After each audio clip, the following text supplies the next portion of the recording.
Alright everyone, welcome to Mortal Shell 2. This is first time playing for Mortal Shell 2. I've played Mortal Shell 1, covered it extensively on the channel.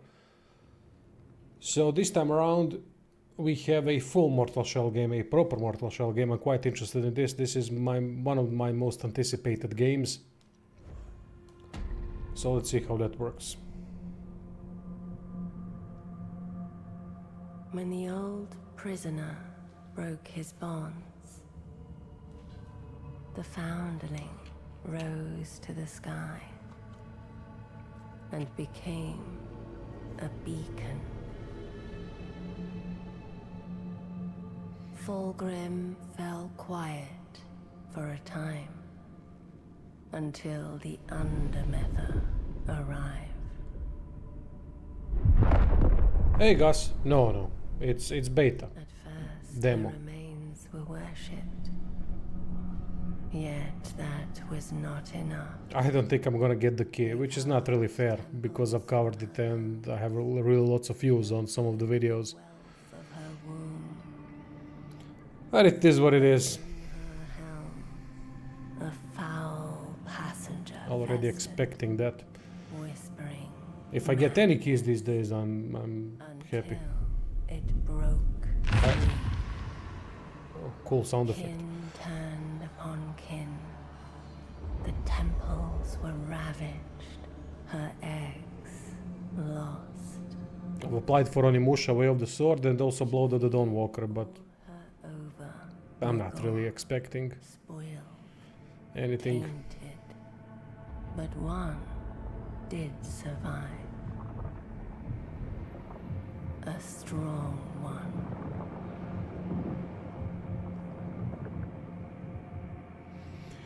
I'm quite excited about this game, I have to say. It's one of my most anticipated games, and I am expecting them to continue on the great preview of what it could have been from Mortal Shell 1, which was just half a game, really. It wasn't a full game, and it was priced as half a game, which was really fair.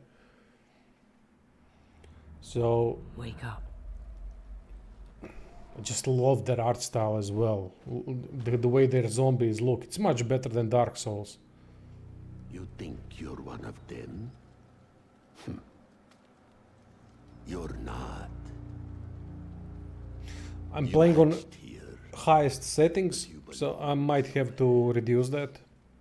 I don't know how the game is in terms of optimization. It's still beta, so I'm not expecting much.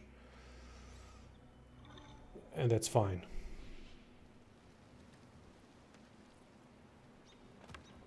Damn, that's such a cool looking husk.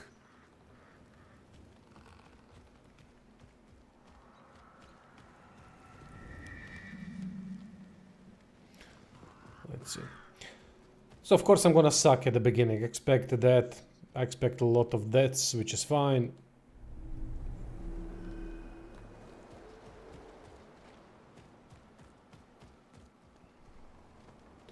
Troll weed. So it's a weed that you smoke and then you feel trolled. Okay. It's called the bad trip, but alright, they call it troll weed.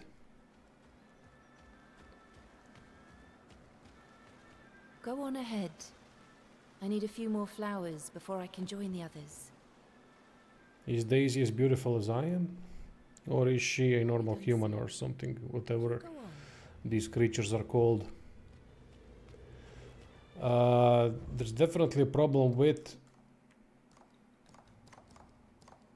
camera scrolling. I have to reduce that.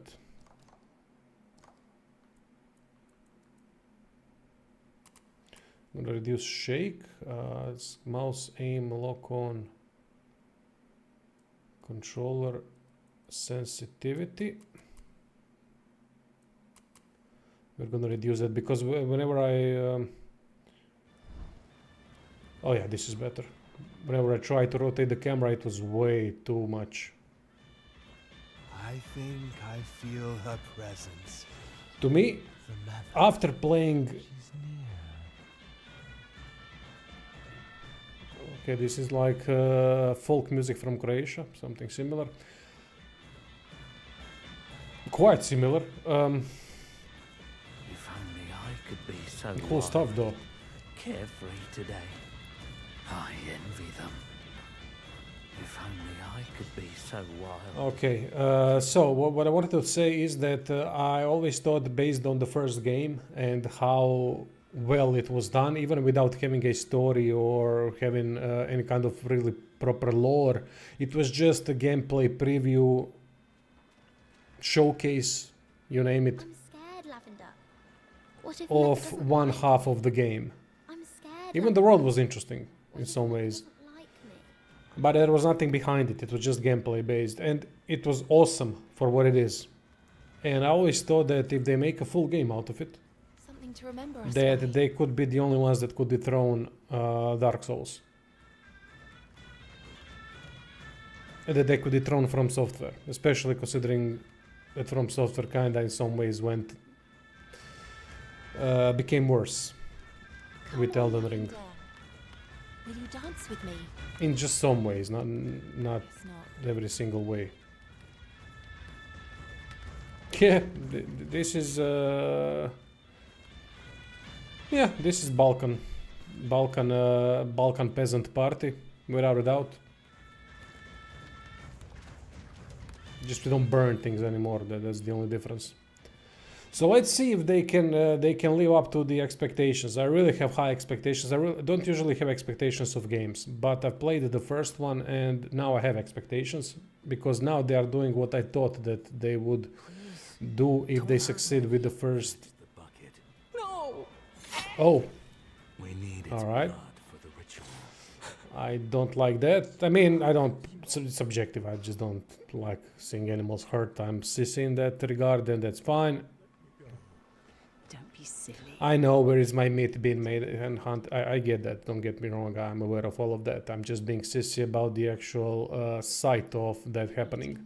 Today. We're meeting Method today. I love these attempts at creating something original when they turn a regular English thing like mother into mother, and then which basically has the same function somewhat, but it just changed one letter. Oh yeah, the one of the more annoying ones was from the Dune movie, and the Dune overall, Fremen. I mean, when I heard that, I was just like that. I mean, it's free men, literally. They just they removed one E, that's it. So it's now Fremen, kind of original, you know. It's such cringy. Good movie though. We're ready. Huge upgrade. Well, yeah, it's a full game, so I expect it now because it has a story, lore, and everything else. So I expect them, but is it any good? That's... Come closer. Oh, Harbinger. I love the look of that shell, and I love how he wielded the sword in the first game. It was probably my favorite shell because of it. Just because how great the sword felt.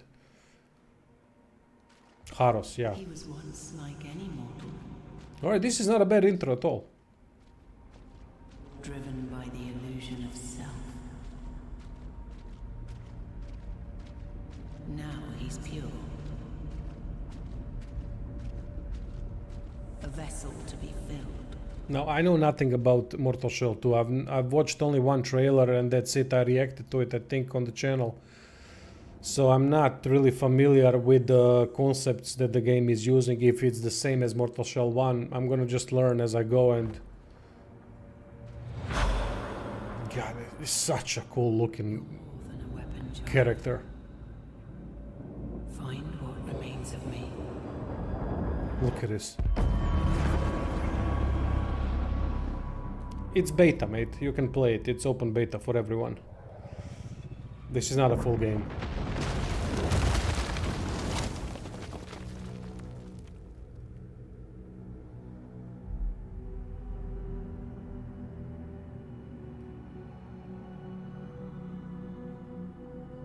What? On the 20th is the release date, if I'm not mistaken. So quite soon.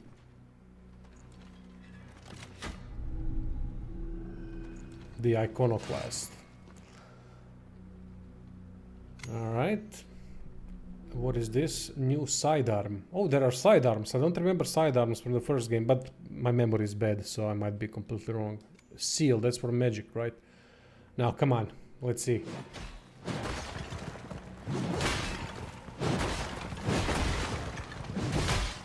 Nice. Feels nice. Oh yeah. Oh yeah, that's the hilt attack. Nice. I love this shell. Look at it. I mean, we gotta appreciate the character design in this game. I mean, it's so cool the way characters look. The only game that I would that I can put next to it, maybe even put at the very top when it comes to the coolest art style in Souls-likes, is Lords of the Fallen, but the first one, the original. That game has such an incredible art style. Look at, oh, so basically now that we grabbed the shell, everyone... Not more. Your true disciples are waiting. Okay.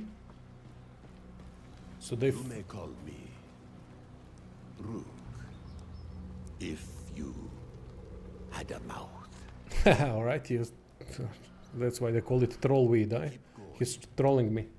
We must get you. These are pre-created default characters. In the first game there were 4 shells, if I remember correctly, and really cool shells, by the way. And that's it. But the original concept, I don't know when you've, Kiras, when you joined, I don't know if you've seen how the husk looks. It looks awesome, by the way. Keep going. We must get you to your new home. I'll try to, let me see if I can unequip. I don't know the concepts of this game yet. So let me see if I can unequip so that you can see how the shell looks. Just type in, Google it. So I don't really bother myself and others with it right now because I don't know how to remove it. Touchstones are powerful items that can be equipped and come in. You basically inhabit a shell. You're a husk and inhabit a shell. Hey Tibor, yesterday I had finally time to try out Forsaken Realms Variance Con. Thanks for the suggestion. It's flawed but a super cute adventure. Yeah, it's chill, it's cute, it's not particularly good, but look, if you're looking for something cozy and chill, why not? It's a small studio too, so hopefully they can do better next time. Not a bad game. Not saying it's a bad game, it's not.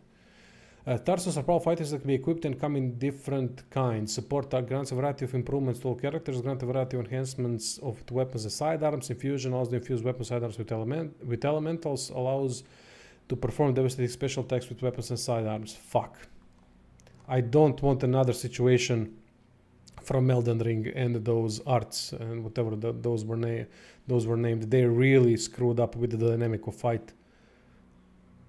I think it was a step in the wrong direction. It looks cool and all that, but it really didn't work in the terms of combat rhythm. With enough experience, Starstones become ready to be tempered at the Tar Forge. Ah, okay. Okay. So what can we equip? We can't equip anything. Let's just go and kill stuff. So we have a block now. We had a shard harden option in the first game. So here we have a normal block instead. I kinda liked that harden. That harden was, James Harden ability was quite good. Ironically so, because James Harden is a terrible defensive player. So... Alright, let's see the movements, let's see the tracking, let's see how the weapon impact is.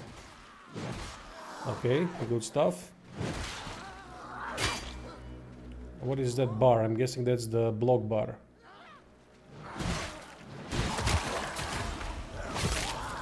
Oh, yes, that was nice. Fast. Effective. Cool.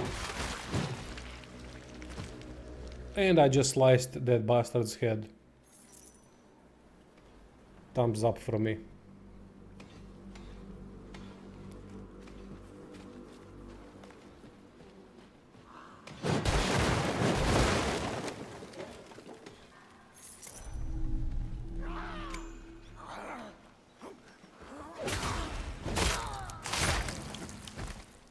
That's how you do. See, from software, it can be done. We don't need to have stupid animations for counterattacks, critical hits, backstabs, and so on. We can actually have decent animations. Neo was the best at it. Though I like what I see so far.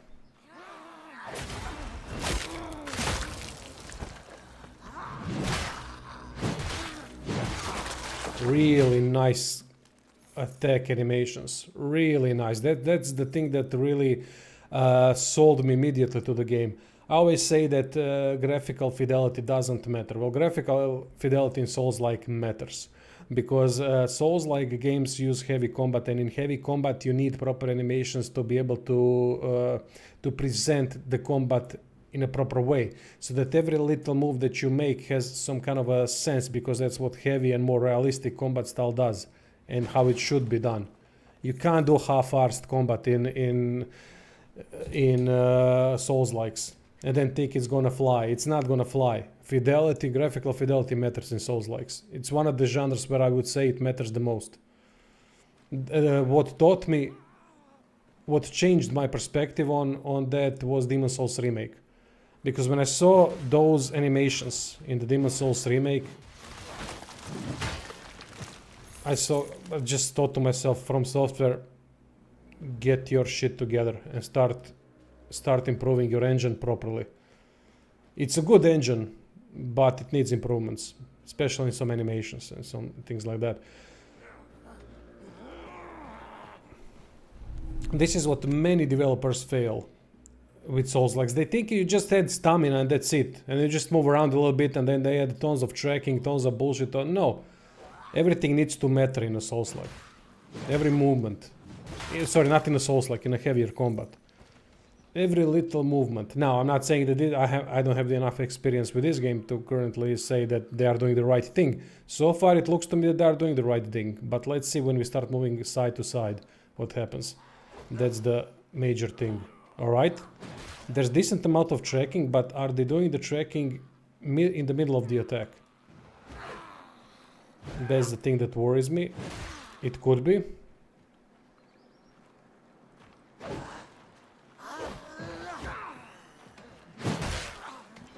Doesn't seem that bad.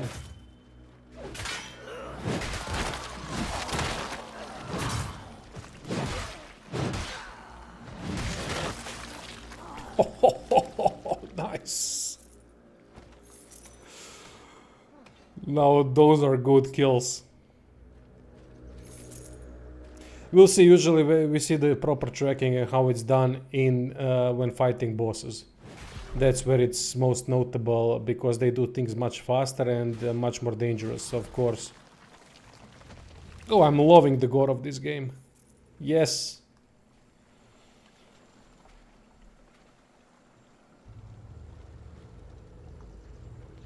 Hey, Rami Moon Lover. My man, loved your Neo video and got my hooked on it, but got why you are not going to play Neo. I can understand the criticism, but Grounded 2 coming to PlayStation 5. Maybe some videos on it. Appreciated the comment, mate. Grounded? What's Grounded? I'm not familiar with that title. Yeah, Wheeler, animations are really good. Really, really good. The hit impact, the gore, I love it so far, but it's too early to tell. We'll see when the proper challenges start coming. This is where it could get nasty in a bad way. Gloomforge, sidearm strike from a distance, felling enemies or breaking objects with little precision. Firing a sidearm costs resolve, which regenerates when landing melee hits. Fair enough. Aim, fire, okay. Classic stuff. Strength child. Grounded honey, I've downsized the kids. What? I don't get that. I mean, I know the movie.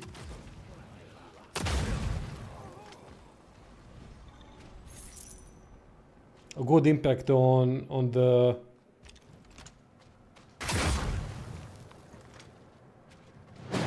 Okay, these are different enemies.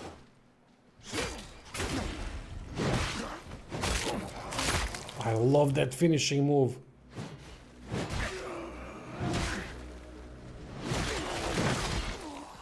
Hey, Tomek.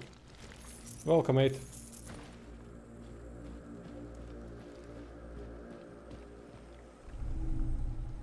Now, I'm picking up items are not really. That's one thing about Souls games that I despise: new items. Finding new items and you have to read what the hell they are for, and then equipping and all that. I get it. It's mandatory. I know that. I'm not trying to be a dick about it. It's just personal preference. I hate that first part when I start finding new items and I have to figure out what everything does.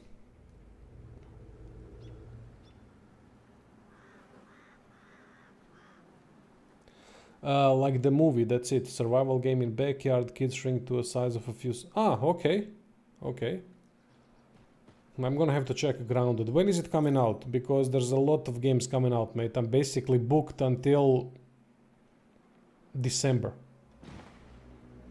In terms of games. Mortal Shell 2. Then I've applied for keys for Blood of the Dawnwalker and Onimusha Way of the Sword. Then we have No Rest for the Wicked, which I can't wait, really. I have high expectations of that game. Played the beta and it's awesome. Except for that city management thing, that was kind of shitty.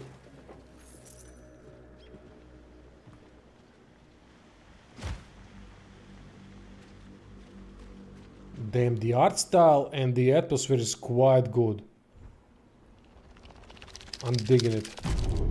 You have found the Bacon, let's call it Bacon, allowing the Under Mother to locate your presence between the world and revive you here if you've defeated. Interacting with the Bacon, he again restores health, resolve, and I know it's Beacon. I know. Again restores health, resolve, and response spawns. The Bacon is still corrupt, but can be cleansed to provide additional benefits for the rest of here. Today. Not gonna play it, mate. I'm gonna stream Mortal Shell until it comes out. Still finishing Beast of Reincarnation. Still have to do a review for Patreon and subscribers on that game when I finish it. I'm getting close, finally. And yeah, in October we have No Rest for the Wicked, and then we have something else too. I can't remember what it is.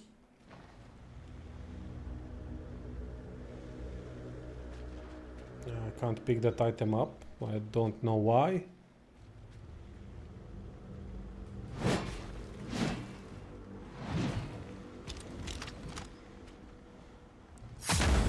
Nope.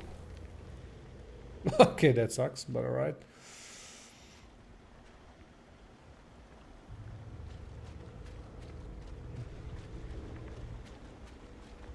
Question is, where the hell do I go?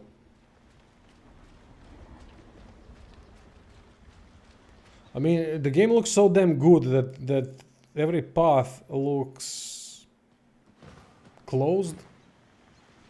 Looks quite realistic, you know. I mean, realistic for a game, right?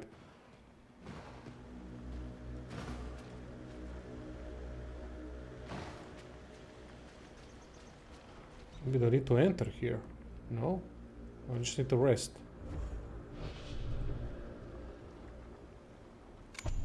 Maybe the game wants that from me. I don't know. Castlevania. Hellraiser. Shit, I'm unaware of... okay. I'm unaware of... Which Castlevania? A new Castlevania game from Konami? Or... Is it more in style of Castlevania Lords of Shadows or the old one, the old Metroidvania style?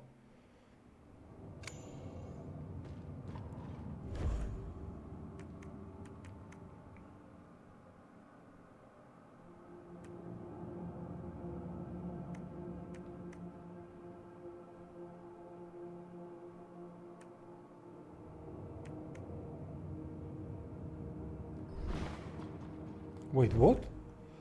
At 1000 in inventory grants total immunity from all damage sources. That's why it's called Trollweed. Okay. So developers are trolling us. Cheat engine, here I come. No, I'm joking. I'm not interested in that type of playthrough. I love when things are challenging. Metroidvania. Belmont's Curse. Yeah, I've seen that. Really not my style. I don't really play side-scrollers that much. Not that interested in them. I don't like side-scrolling camera. Nothing against those games. I don't know. I'm not into sides. For some reason, I played so many games when I was a kid that had the side-scrolling camera that I got sick of it. And whenever I need to, well, there are some games, of course, that I played that are really, really that can transcend that subjective disdain for that camera. Dead Shell. No, what's the name of that? Dead with some kind of a pixelated ninja. That game is quite good. I also played Shadow of the Beast, which was an Xbox exclusive, an older game. It was a remake of an old game. I quite liked that one too, although it wasn't particularly great, but for some reason it resonated hard with me. Some games like that. I also liked some Souls-likes. Salt and Sanctuary, but I didn't really like it enough to continue playing. Some enemies are more vulnerable to certain attacks. Try experimenting with attack types such as light, heavy, and ranged against your adversaries. Okay. Learn of your strength, Good. I child. like that. And what the hell is Hellraiser? Okay.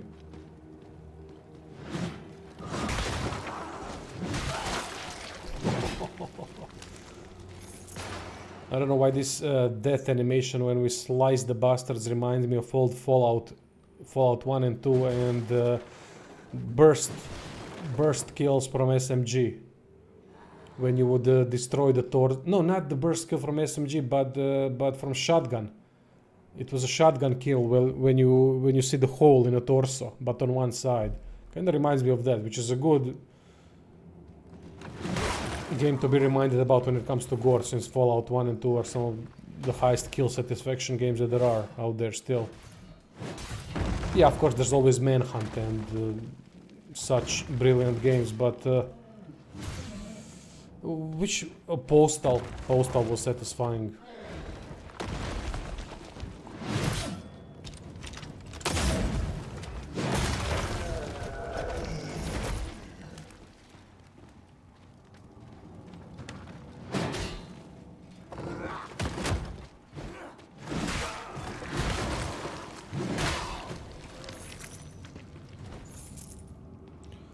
Dead Cells, thank you. That's it, yeah, Dead Cells.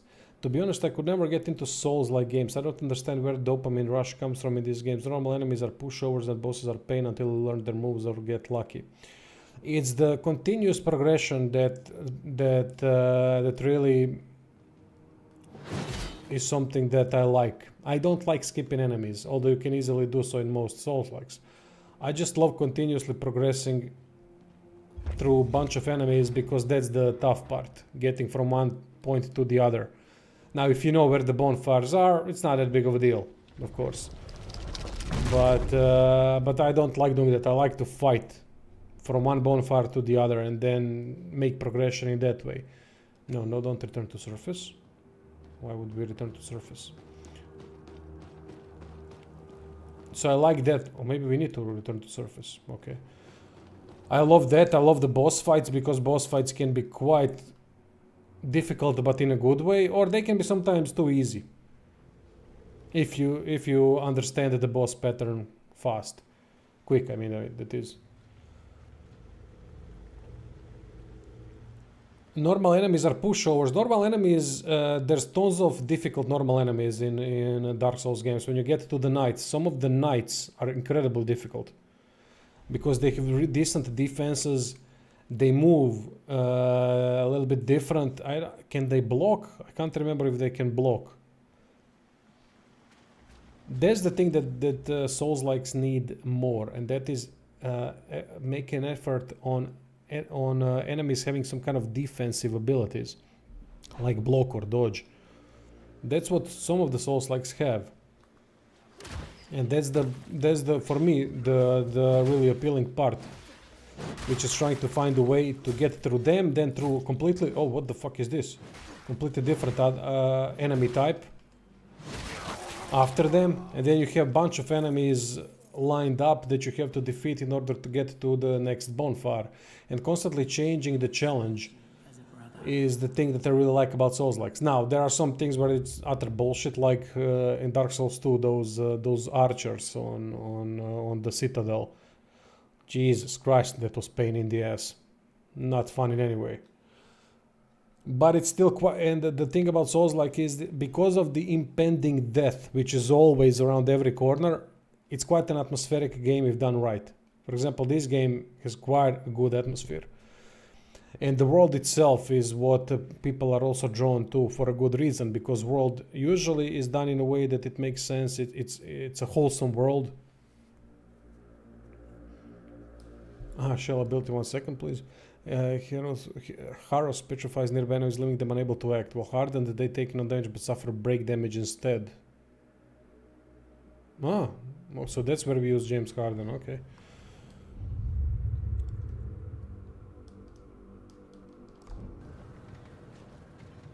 Okay, so it's the world, and then some have really interesting story. Oh, okay. That's how. Oh, fuck.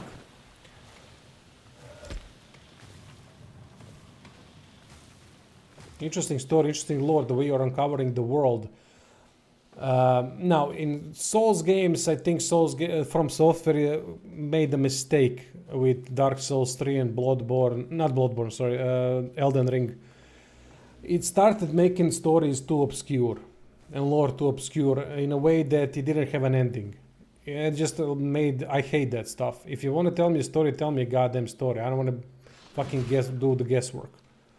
What's going on, and then I don't have a conclusion on things, but I have to, I don't know, go into debates online to be able to understand even some kind of correlation between the characters and the story and where the ending is going. And even if that's a realistic ending, I don't like that.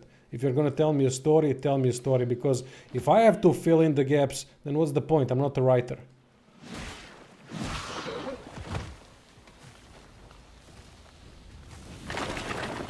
Oh god damn, this lasts for a long time.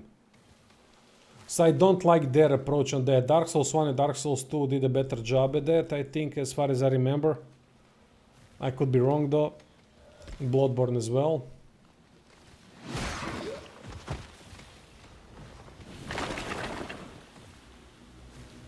But Elden Ring was definitely a downgrade in many ways from Bloodborne and other Dark Souls games. But they did a fantastic open world. I know people are constantly bitching about the repetition of it. Yeah, I get it. I understand that it was unnecessary to add some of the same dungeons and bosses. Although I loved fighting those mini bosses, especially those black, whatever they are, with daggers and things like that. They really moved in a different way, and I really enjoyed the challenge of trying to fight them. It was quite a different challenge than most other, but the way they did the world, they managed to retain the atmosphere from other Souls games in an open world, which is incredible success. That's not easy thing to do, and they managed to retain that. It was quite an immersive world in a lot of ways, and atmospheric as well, which is open world and atmosphere doesn't really work together that well in most games because they don't know how to do it. Because it's too diluted due to the fact that it's an open world and you can go anywhere, and I don't know, it's unless you go into a dungeon and so on. I just think that open world games have a problem with the atmosphere in general, and they managed to fix that. They managed to somehow retain what made Dark Souls games so damn good. I really respect them for it, but they fucked up in Elden Ring in a lot of ways. A lot of other ways. Is this a checkpoint or what is it?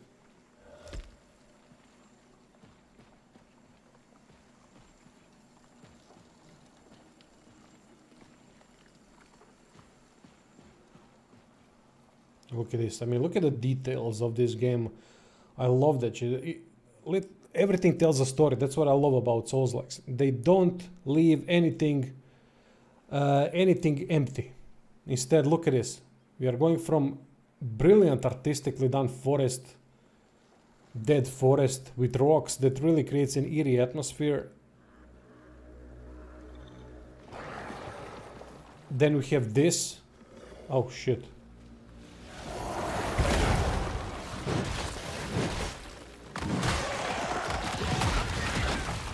Come on, come on, come on.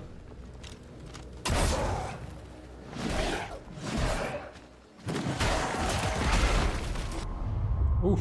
Your connection to the shell has been severed. Wound your enemies with melee attacks to reclaim it. You can track the progress on your seal. Ah, okay. Destroy those white trees with the orb. Okay. When you've dealt enough melee damage, you can reclaim your shell.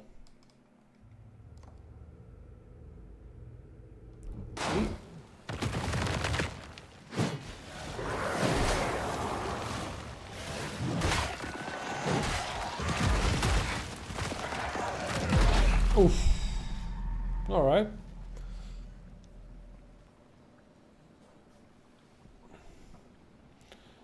Not really a fan of having ads against in boss fights. That's not really what works well with Souls-likes, but alright. Rested bacon. No thanks.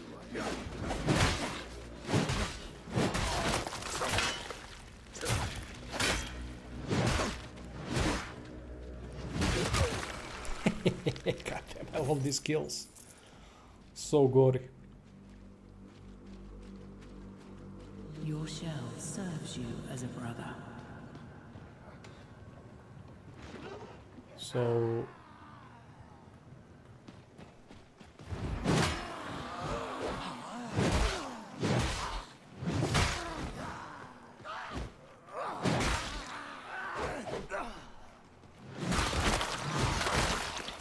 oh, let's see if there's attack cancel. No, only at the end. Yeah, no attack cancel, so there is attack commitment in this game. Yeah, okay, I respect that. I don't like attack cancels in Souls-likes. That doesn't really work well when it comes to the immersiveness due to the heavier combat style. But that also means you need to really balance the bosses. And that's why bosses with ads are not really a good thing for Souls-likes.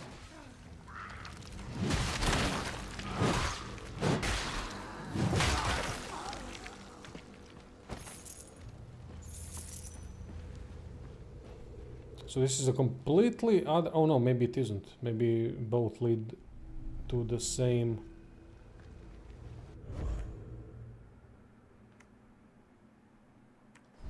Ah, the legendary shrooms from the first game. Maybe it leads to the same fight. Yeah, I think it does. Yeah. Now the...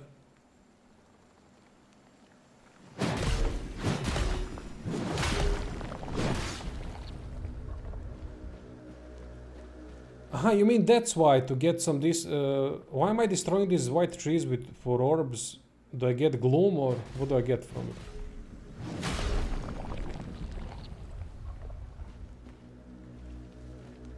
Not certain what that means. Alright, let's try.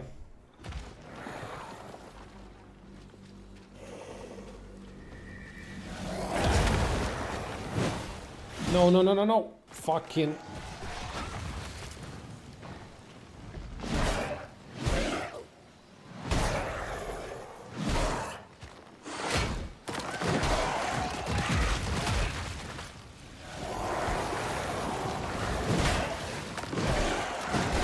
Jebem ti krv Isusovu.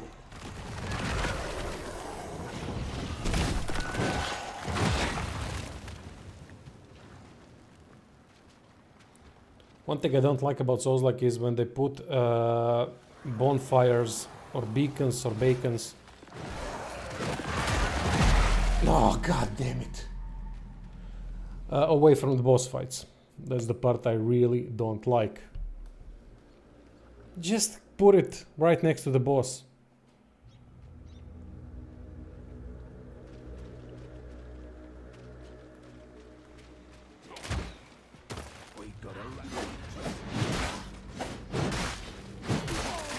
hit impact is really good with Haros. Haros was,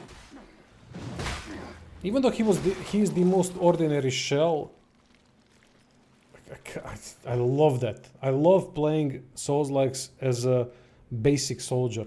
I think I had Elden Ring basic soldier playthrough I think I have it on.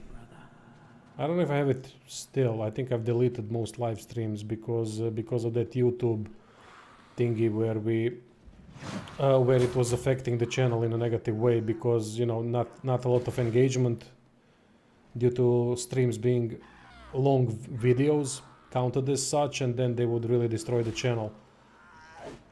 So I think I deleted all those streams, uploaded some of them on live streams channel. But now it's a different story. See fucking YouTube and their inability to properly manage the goddamn platform. I have to do a video on YouTube as well. These days I'm gonna do a couple of videos about Fallout. I have to do that, about Rockstar, maybe. I still have to research that, and about YouTube. Jeez, what they are doing with this platform is how they are not ashamed by it is...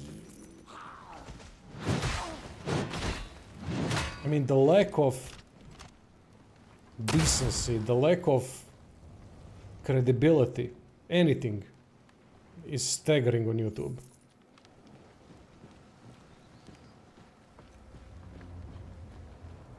It has become such a shit platform, it's ridiculous. Yes, they had completely different playstyles, but it was mostly due to the... Wait, how did it work? They all had different weapons. For example, there was a tank shell, quite interesting shell. They have each one had their own moves, and as such they could move differently. Their movement speed was different. Their damage received was different. The way they could have damage reductions. For example, there was a tank shell, which was quite nice. Really cool, and you had a great sword, I think, if I'm not mistaken, or maybe a great axe or great hammer. I can't remember what the weapon was. What the hell are these white orbs for? I don't get it. Oh, it's the upper bar, which I still don't know what it is. I don't know.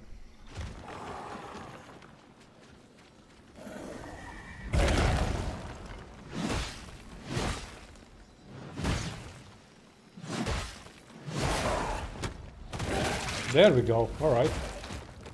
Oh, that's it. I thought you were gonna do much more damage than that, mate. Aha, that's the bar for the special attack.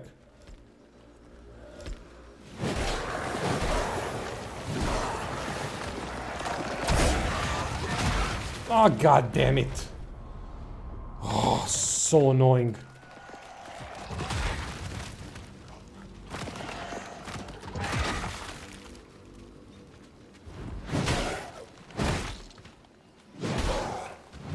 Alright, got him.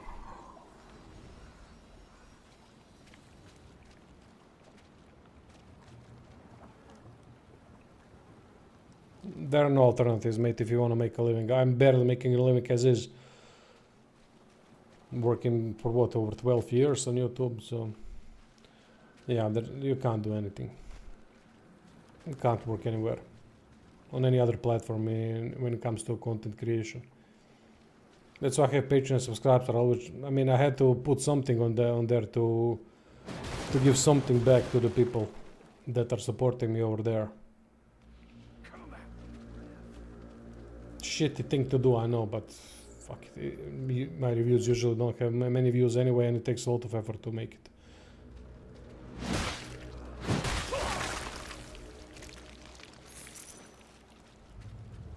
They had different HP stamina amount, different passives, but could use any weapons. The DLC shell could mix passives from any shell. They could use any weapons. Are you sure about that, Tibor? Didn't they have their own specific weapons that they had to stick with? Maybe it was a long time since I played it.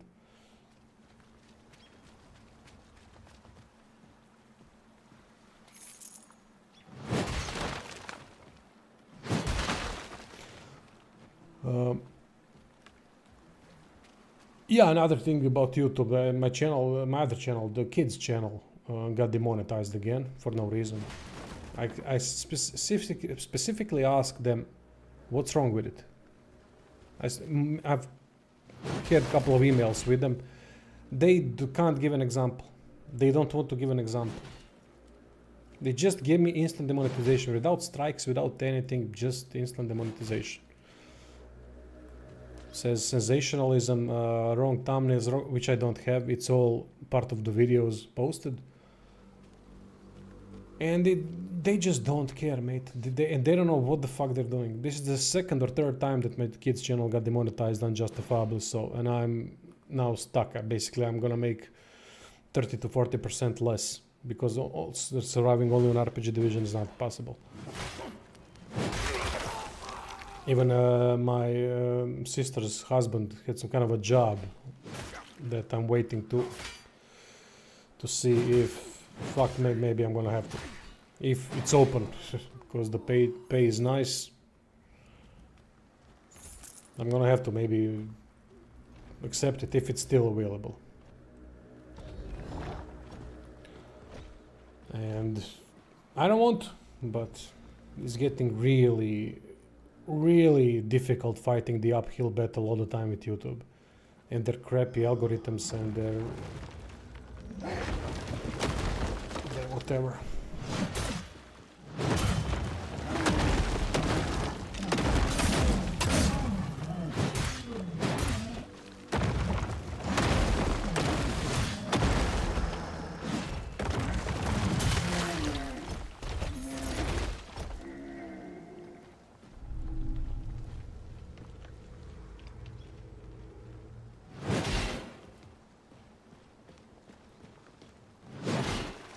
Look at this. This really looks good. I mean, it does remind a lot of Dark Souls, the art style and all that. A little bit different, but similar in a good way.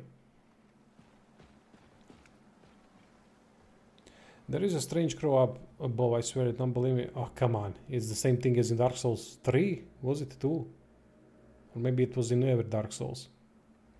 As it passes, its shadow covers our camp, and worse yet, I heard it chuckle like a madman. Aha, that's the crow that that communicated with us. Now, the interesting thing is, why did all those peasants ended up petrified? Face me. Yeah, sure, I'll face you.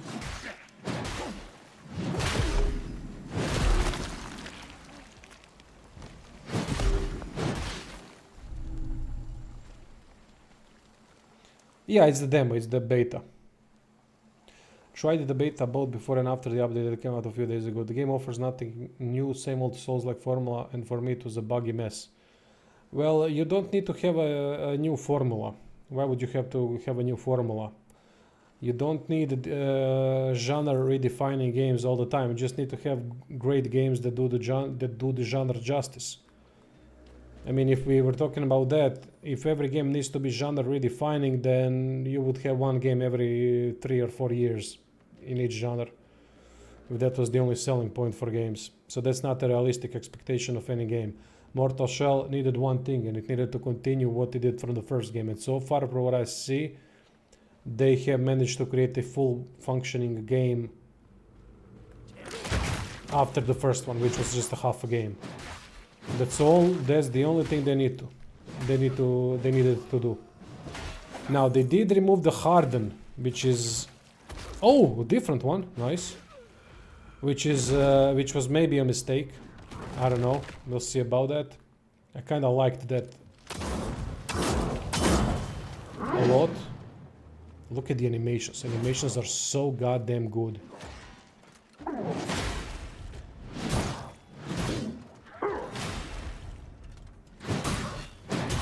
There is a little bit... Okay, but that's a swing, so I can't really call it too much attack tracking because the swing goes around, but there might be too much attack tracking. We'll see. We'll see in larger fights. To spoil what a bit? You mean the story? Yeah, Tibor, sure. I mean, we played the same, unless you played the full game. Yeah, so yeah, definitely. Give me some info because I'm learning and I'm gonna miss stuff because I'm streaming at the same time and talking and all that. So it's inevitable that I miss things. Look at this. Holy shit! I love the details that there. This is so good.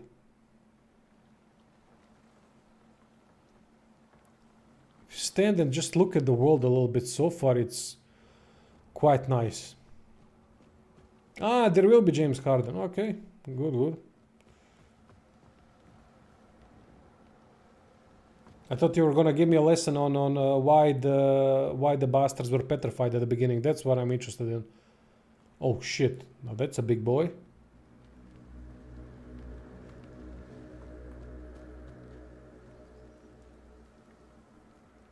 Assassin's Creed. No, I haven't played Assassin's Creed since. The last one that I played properly was Black Flag, the original, and I loved it. It was a really good game, despite some of its obvious flaws, but it was a good game. And then I tried AC Origins, and AC Origins had a really good story, but atrocious combat. I don't know what the fuck they were thinking with that combat. That combat was so bad, I couldn't play the game, honestly. And that's the last. I'm first time playing the beta, the demo. Shit. Really, I have to do all that backtracking.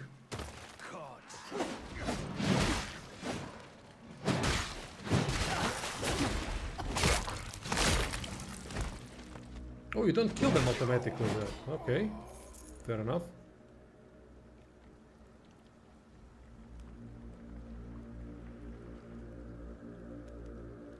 Halo is total. I never was interested in Halo. I played only one, didn't really like it that much. Everything woke turns to shit. Yeah, because wokeness is a terrible ideology in itself. Your shell serves Fascists you as a brother. thinking they're anti-fascists. I think they're going to change the world somehow by putting arbitrary points to people's race, cultures, and whatnot. And don't even get me going on DEI and what bullshit that is.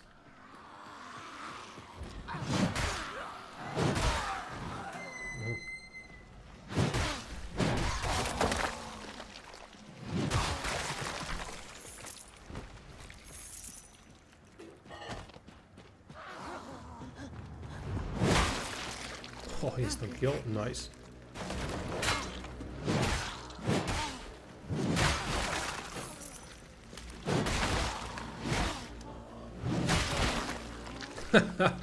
Well, those are those are a different kind of problem currently in Europe. So that's not also a solution because that's ideology indoctrination in another way. Same shit, different rules. But religion and politics have a lot in common. I don't want to offend any religious people. I really don't care if anyone is religious or not. It's just that some of the same indoctrination, brainwashing rules apply. And in Dagestan and such countries, such parts of a country that's heavily Islamized, the indoctrination goes really deep in a bad way. So yeah, well, we have them now in Europe, a lot of them. I think UK and Sweden are really happy about it, right?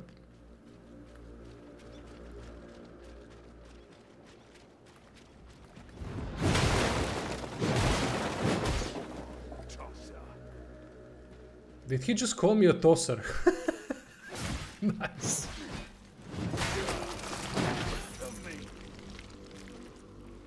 But then you have also the well, I'm not gonna go about politics in this stream. Let's just enjoy the game. Currently, it really seems like a great game. I don't wanna.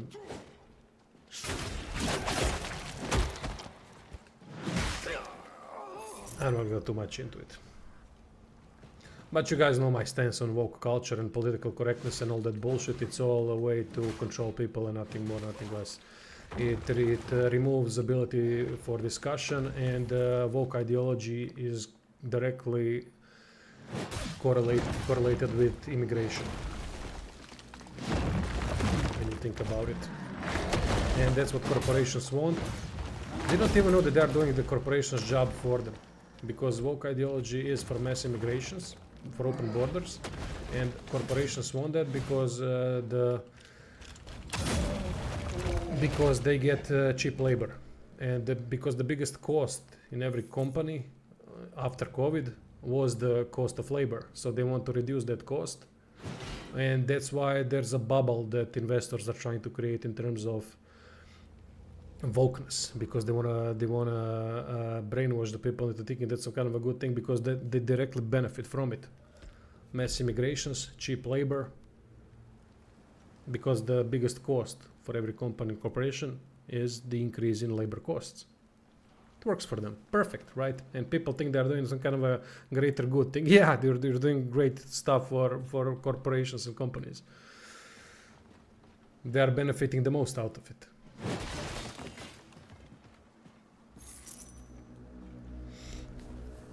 Yeah, ethnicity is, you're right.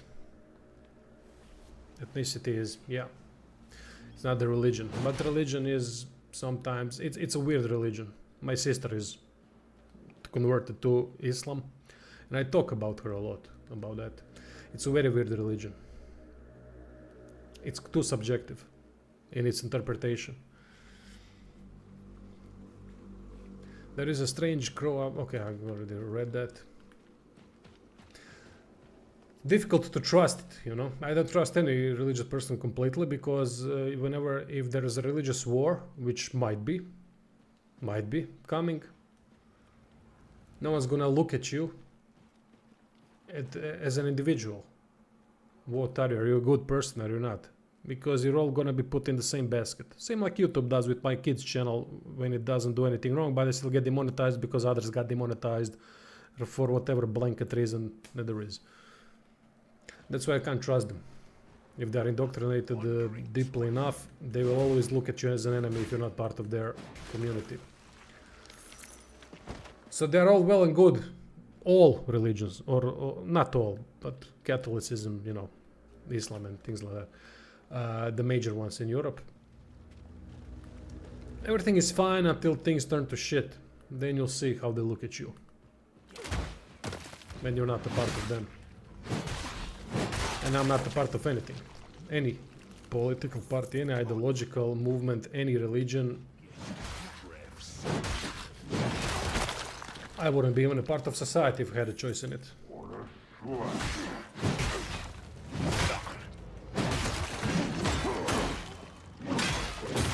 Oh, okay, big boy.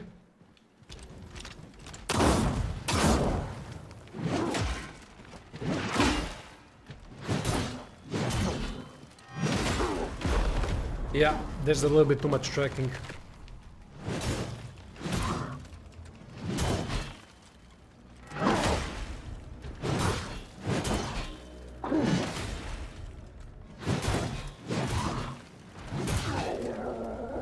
There's a little bit too much tracking. We can't go with some more capable warriors to the side and avoid the attacks.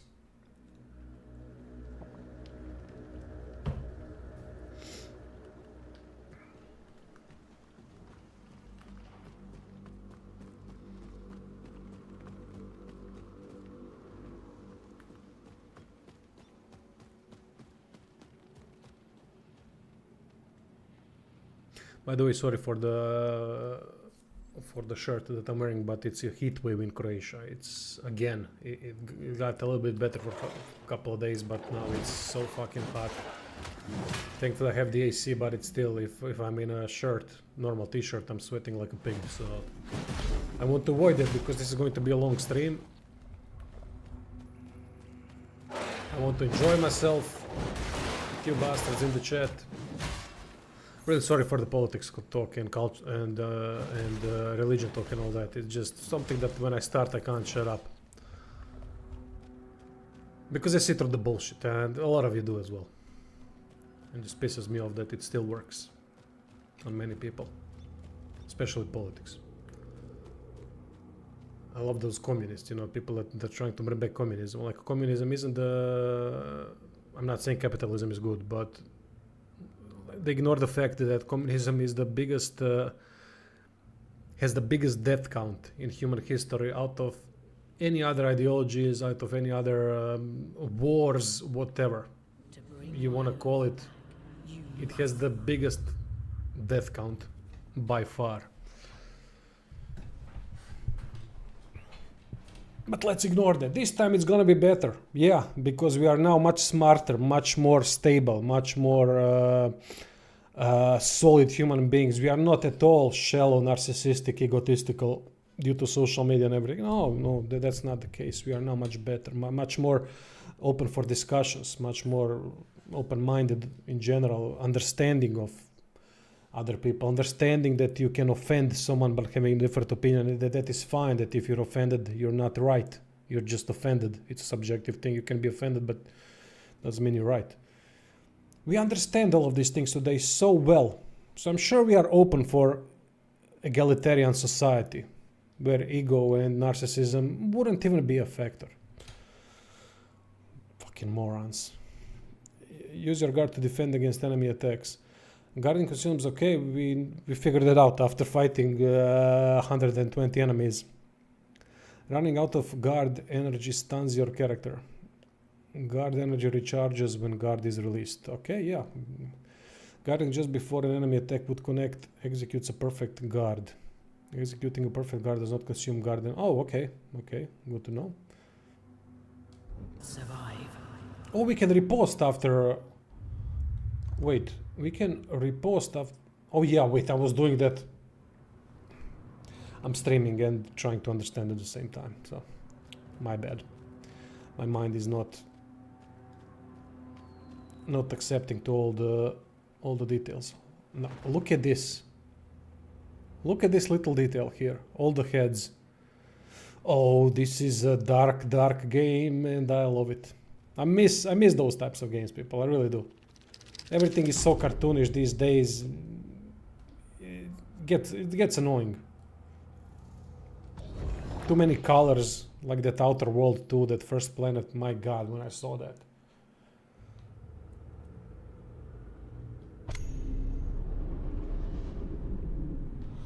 Oh, so we need to cleanse every single bonfire. Or beacon, I know. Beacon that we find. That's a new mechanic. Not sure that it's necessary. But it does grant you a very significant thing, which is a checkpoint. I'm not sure about this mechanic. We'll have to see how it works.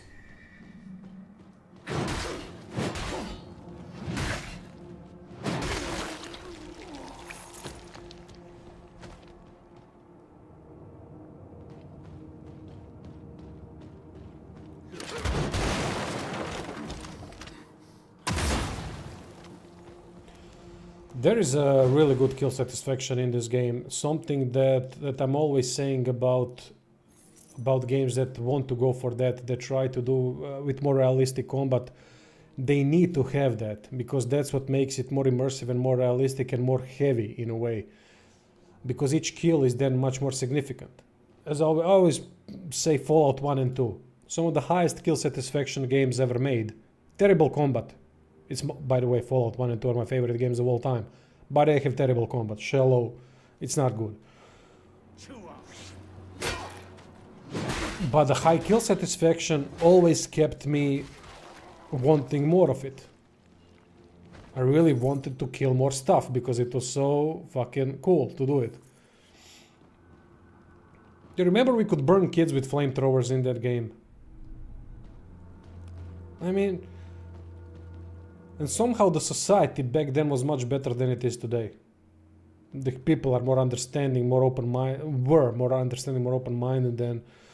Yeah, there are also problems, don't get me wrong, a lot of problems, but...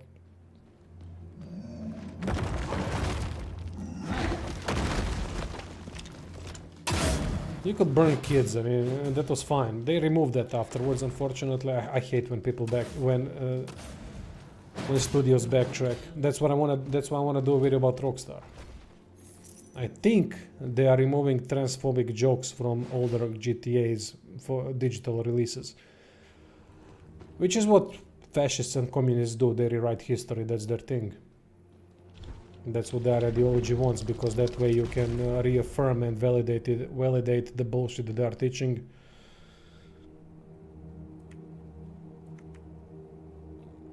They can make the indoctrination better that way.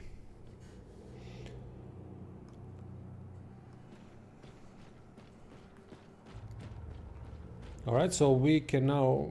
I've rested here. Can I level up?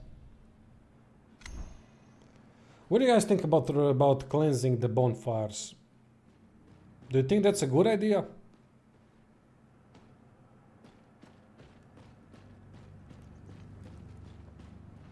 I don't see the benefit of it, to be honest.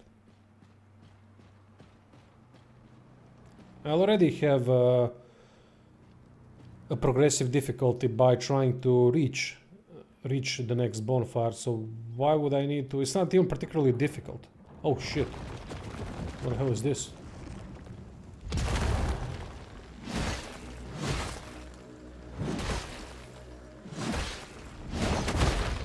Oh, what the? It's a grab attack. Hey, Vic. Živio.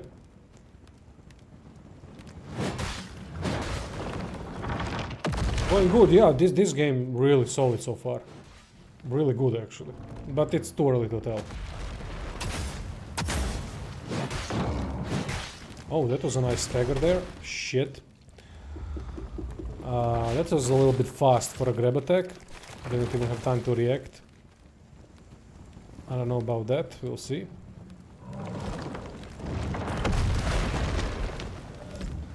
And now I'm burning. God damn, damage over time is nasty. What the fuck?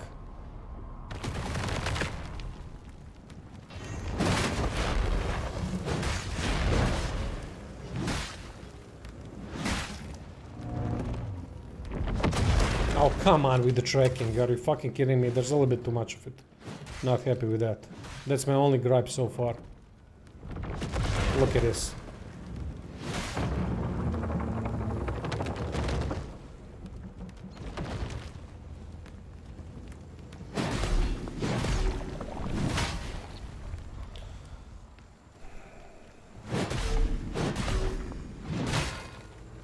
I hate attack tracking in games when it's done in such a way that it tracks you while you're moving around when they're in the middle of the attack. That's something that I don't think it was that. I can't remember. Was that done in the same way in the original Mortal Shell? Can't remember. I know there was some tracking. Well, there needs to be some tracking, of course, otherwise nothing would hit you ever. But it wasn't like this.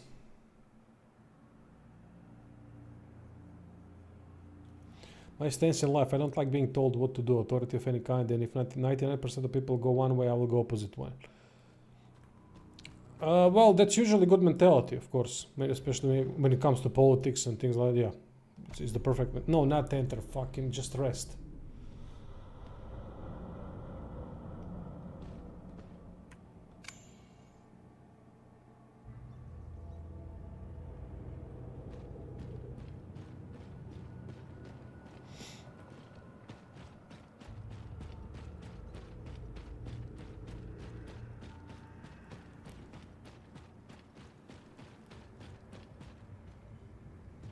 What is this?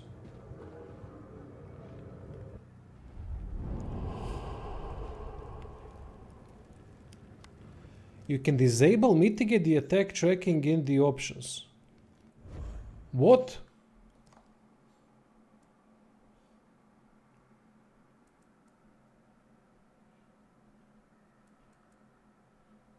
Enemies attack tracking can be...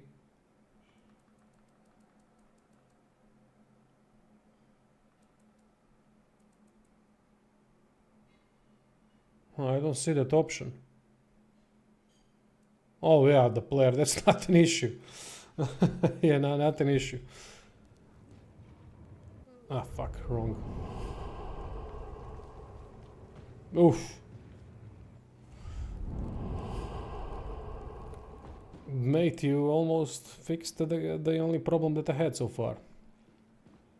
It's not a big of a problem, but it does affect the immersion of, because the fighting then during the fights it looks like they are constantly turning while they are doing attacks, and there's no attack commitment on their side,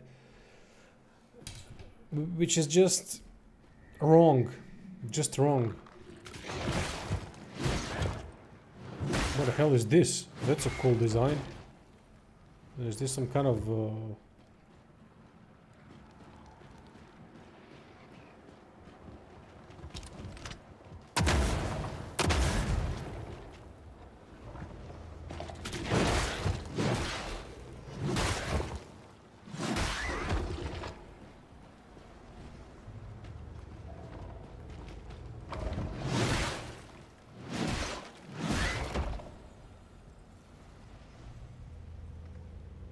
I hate that. They need to fix that.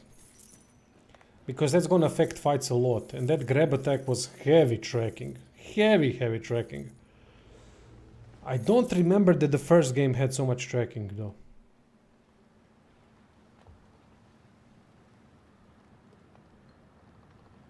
Nice old tree to piss on. Very defensible too. Only one way in or out. What more can a brav ask for? Brav as in brother? Well, yeah, mate, they kind of found you there, right? That's the problem if there's only one way in and out. If something finds you, there's no fleeing.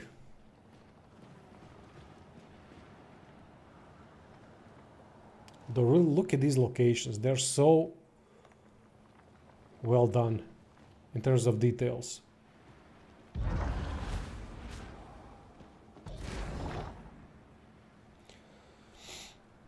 That's a good point, Gabriel. A lot of the times they try to increase the difficulty in cheap ways by making heavy attack tracking or just increasing parameters of the damage that is being done to the player. And instead of making different movesets and so on, you don't have to have many movesets. Just have variation of couple of attacks, and you know what? If I'm wrong, do tell me. But look at this. For example, if you have, let's say that you have 3 moves. That's it. That's what the enemy has. But they are also capable in defending. That means that they can attack, they can defend. They will more block if they are heavier type enemy, and they will dodge more if they are lighter type enemy. And then what they do is through dodging and through blocking, they use either 1 attack or use 2 attack combo, or sometimes they will use the 3 attack combo. You don't need more than 3 attacks or 4 attacks, and then they just combine it in a different way from different angles. That's what would create quite interesting fights in Souls-likes especially. Neo does that to a degree in those dojo missions. The way enemies have lots of movesets, but they also fuck up in terms of parameter damage. That's their weakness. But the amount of moves that the enemies in dojo do and the way you can play off of that, it's quite fantastic. Oh yeah, delay attacks and tracking, that's my favorite. Who made that popular? I can't remember. Damn, what was the game that a popular Souls-like was it? Oh yeah, Elden Ring. Elden Ring definitely did a lot of that, but I can't remember if the Elden Ring was the only one. Ring of Fire. I don't know what that is.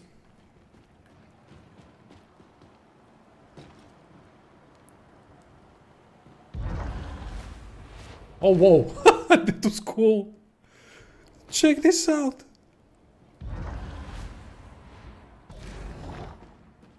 Okay, that was cool.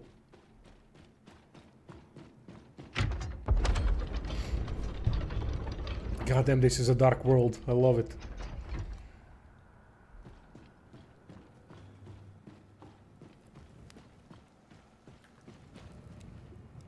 I love when they put little details like that in games. I mean, it's so cool to see that. Alright, let's move on. Playing way too slow, but that's what it is on stream. I usually play worse and slow. Especially if it's a new game. But people, I'm digging this so far. Alright, let's see what you got.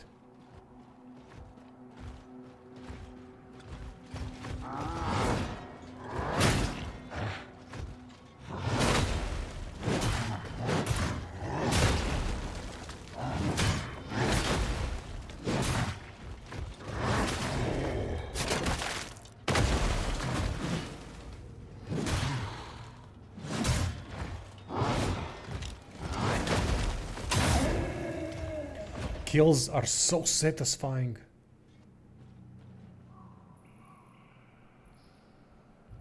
Oh, this is Unreal Engine 5 game. I would never be able... Well, I'm bad at telling which engine it is, so me saying that I wouldn't...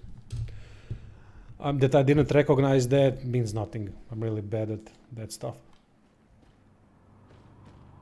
Yeah, doesn't have usual UE5 blurriness. You are absolutely right about that.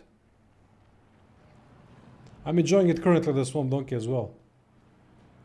Really enjoying it. The only problem that I have currently are the tracking, of the attacks. That's the only issue I have so far. Even the damage that the enemies are doing is fair, from what I've seen so far. Now all that can change, of course, but the world is fantastic. It's very reminiscent of Dark Souls, of course, and that's I'm fine with that, but it has its own art style. I would say mix of Lords of the Fallen, the remake, and Dark Souls. That's what the world reminds me of.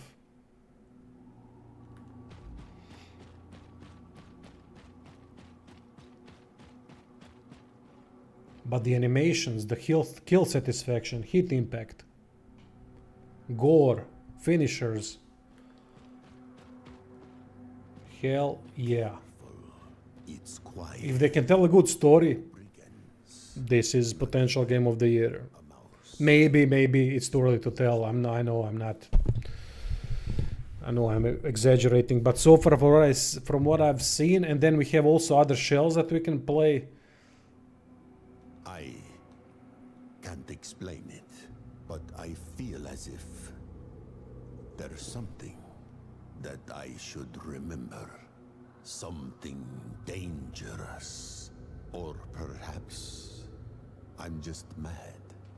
Oh, look, it's a crow with a skull, with a human skull in its beak.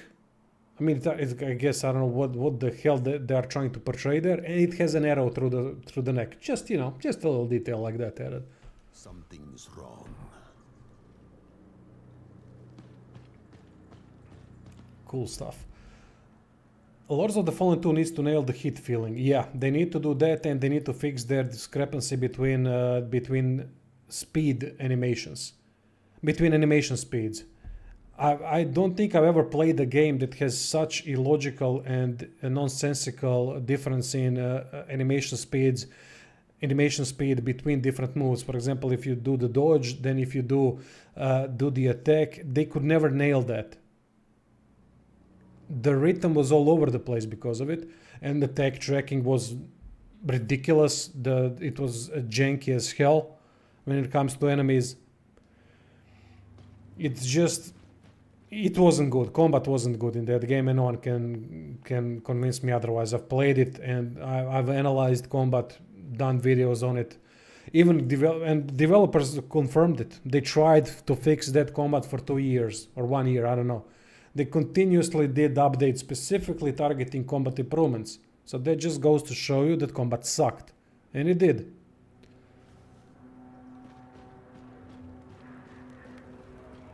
Uh-oh. What is this?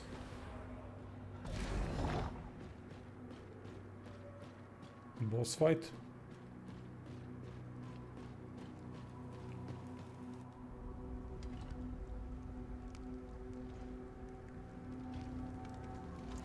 Which one? The first one or the second one?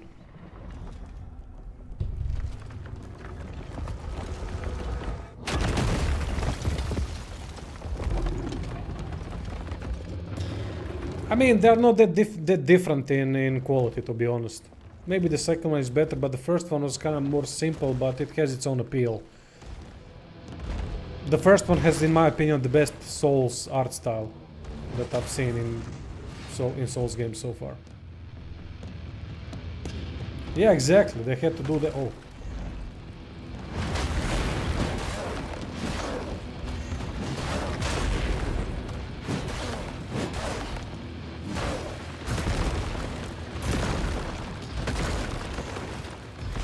These damage over time effects are killing me.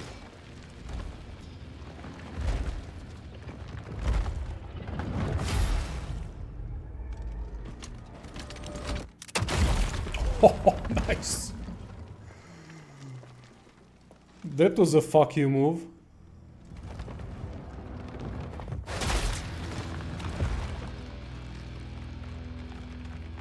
And then that was a fuck you move as well. I guess this is where we unlock James Harden.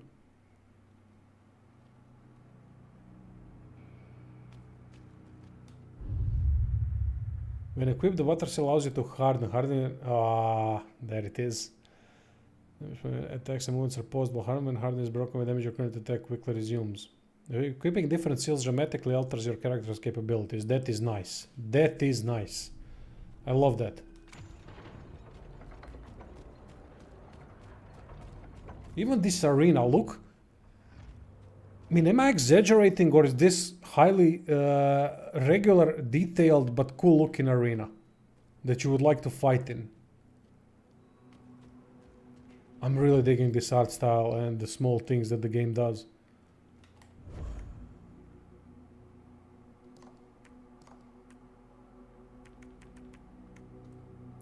Alright, how do we change the seal? Let's see.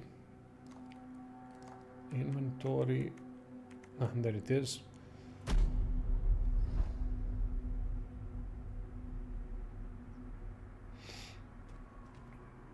Yeah, it's more updated, the second one. So definitely, yeah, the second one. Definitely play the second one. The reason is that, that they did improve on some things, and there's a cool world dynamic where you can switch from normal world to some kind of a ghost world, which really creates a cool atmosphere.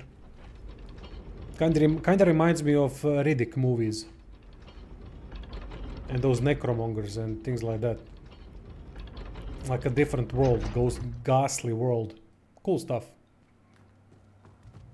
I don't know how story and lore is. I never really got that far. I got so disillusioned by combat in that game that I can't. If the combat is bad in Souls like or even mediocre, I just can't continue. You know which game did a really different take on combat? Souls-like combat, much faster, but fantastic. Thymesia. I don't know if you've played it. It's faster, it has a lot of attack tracking, but it's more focused on fast combat. With deflections and things like that. It really works well. The tonic actually worked. I could hardly lift a quill before I drank it, and now look at me. Finally I can die, I guess.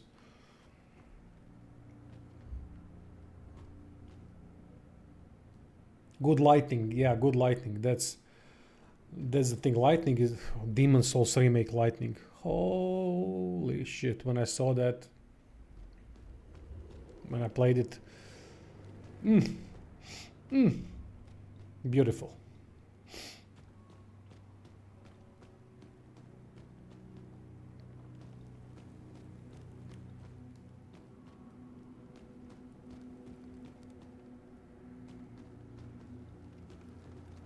Yeah, Thymesia surprised me a lot. Usually when they do indie or double A Souls like it's kinda this is gonna somehow go to shit in one way or the other, but that game really surprised me. That last fight I think was quite cool if I remember correctly. Thymesia reminds me a little bit of Mortal Shell 1. Like it's just a snippet what they can do if they had enough funding. Imagine Thymesia 2 being like Mortal Shell 2, having a much bigger world, a lore that connects the world in a better way. I think that would be really, really fantastic. But then again, they are a full game. They are not a partial game like Mortal Shell 1 was. I don't know what this is supposed to be. I can't jump. Oh, did I come from here? Oh yeah, okay.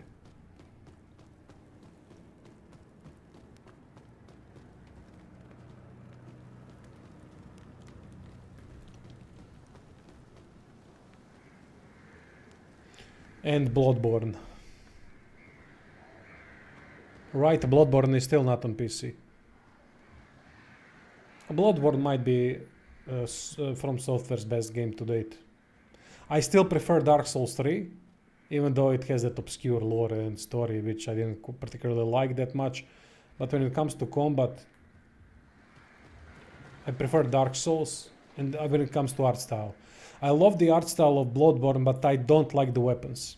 Aesthetically, I don't like the weapons. It just bugged me too much. I like ordinary weapons, like this sword, for example. A little bit of details on it. Now, not mechanically. Mechanically, Bloodborne weapons were fantastic. The way that they could change. They could transform in the middle of fight to something else. That's amazing mechanic. I'm not against that. That's heavy plus for Bloodborne. But aesthetically, I hated the weapons there. And it just, I could never get, I love my weapon. I love when I have a weapon in a game, in a Souls, like, and when it has good animations and when it has that good feeling and all that. Not that they had bad feeling, but I just could never get behind those weapons aesthetically. It just bothered me. It's subjective, of course. It has nothing to do with realistic perception of things. As I said, I love the mechanics of weapons switching that the game has, but it just aesthetically bugged me. I hated every weapon.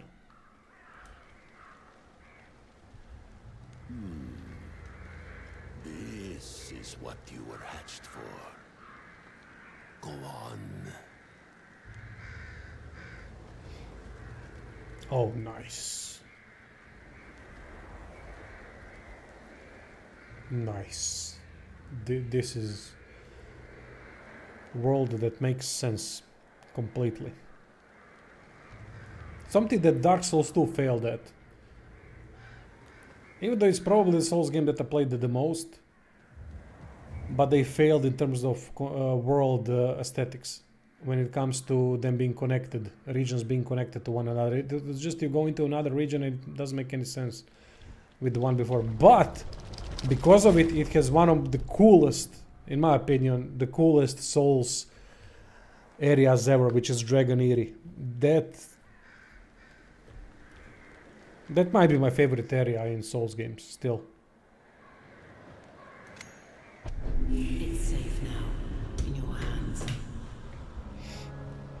First impression of beta, really good. Really good, except the tracking. Tracking is the only problem, enemy tracking is the only problem that I have so far with the game. Everything else, really good. Except for lore and the story that I need to obviously learn more about to be able to properly assess it. Open map. So there is a map, good. I like that. There's no reason not to have the map.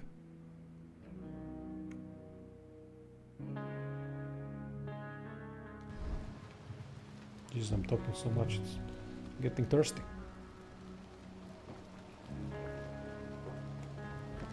I love the chat, by the way.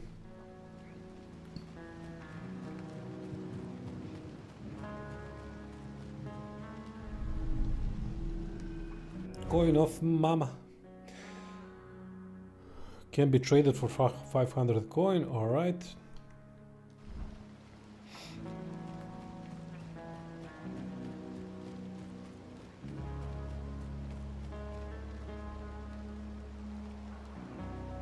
No, I haven't. No.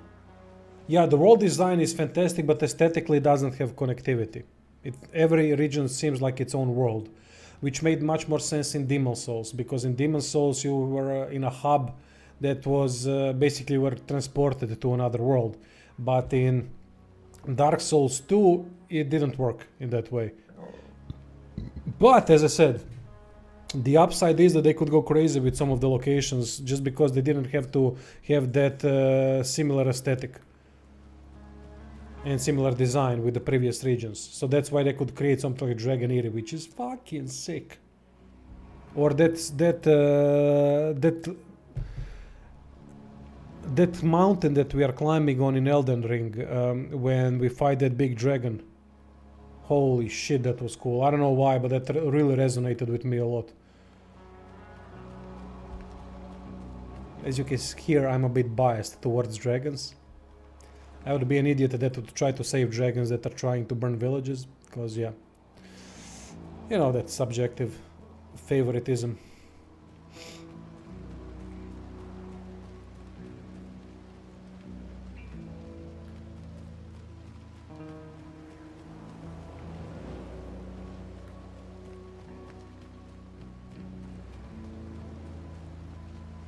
Look at this. This is awesome.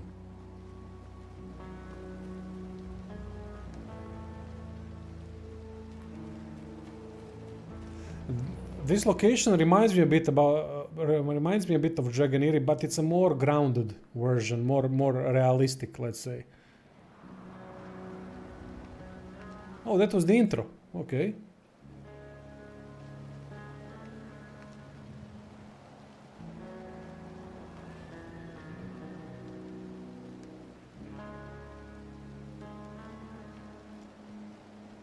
I think tracking with heavy weapons, but on light weapons there should be some. It's not about the weapon thing. It's about when you start the animation. You can track when you are preparing an attack. You know, for example, when you do that katana pull from the dick. When you do that, you are basically waiting. You are moving around with the enemy and then trying to slash. But when you're in the middle of the slash, there's no more tracking. That's it. You committed to the attack. That works for heavy weapons and light weapons. Now, of course, if there's a swing that one of the enemies did in Mortal Shell 2 that I was fighting, that's a different story because it has more nodes, it has more area that it can cover with the swing. That's the important part. Those are the little details that make for great combat. But you don't turn in a swing, turning it into a goddamn windmill attack because of the tracking, right? No. When you start the attack, you are committed with the attack. Simple as that. There's no more changing unless you do a feint. But to do feints, I think the only game that really managed to incorporate, but correct me if I'm wrong, is Neo. That managed to incorporate feints so that the enemies were feinting you. And then they would commit with an attack. I think that Neo had that with some fights. Correct me if I'm wrong. Maybe I'm wrong. Maybe it's another game. It's a rare thing that I've seen. Now, if you're feinting, then it makes sense. Because the feint is trying to get you in a position where you can commit to an attack. But when you commit to an attack, there's no more tracking. There should never be tracking anymore when you started the attack. Yep, I agree with you, Sin City Chef, so far about what you said. It's really promising so far from everything that I've seen. Really promising.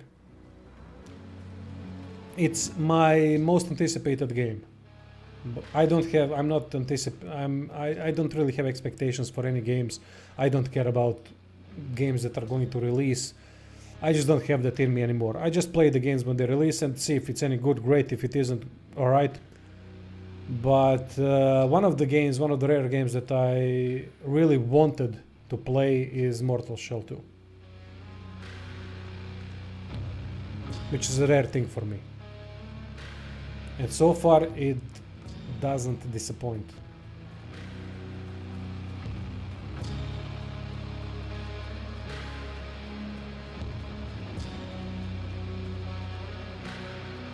Really digging the world.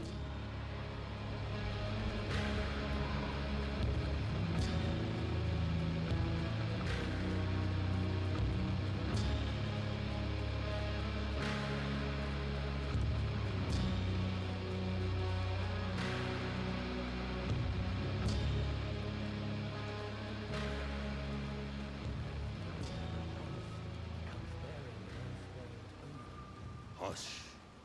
Kneel before the Harbinger. No, no. The problem with floatiness is that the animations are chaining together nicely. But the problem with floatiness is that it can sometimes be due to the attack tracking, which we talked about extensively during this stream. That is the problem that the game has currently.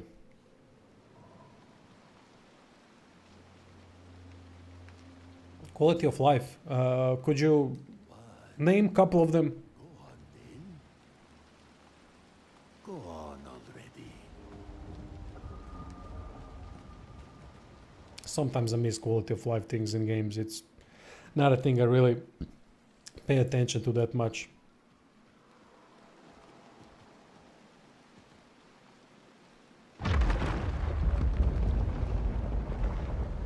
Look, Revis, as the Undermother promised, becomes Mary. Aha, okay. Spoiled over. I appreciate that, Gabriel.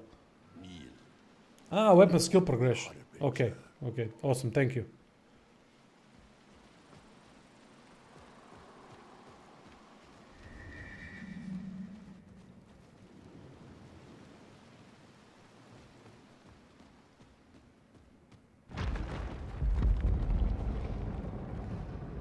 All right, Harbinger. I know big what girl, you big are, tits, that's fair. where you have been. Haros is gone, What? but not forgotten. There are others like him, yearning for your bond.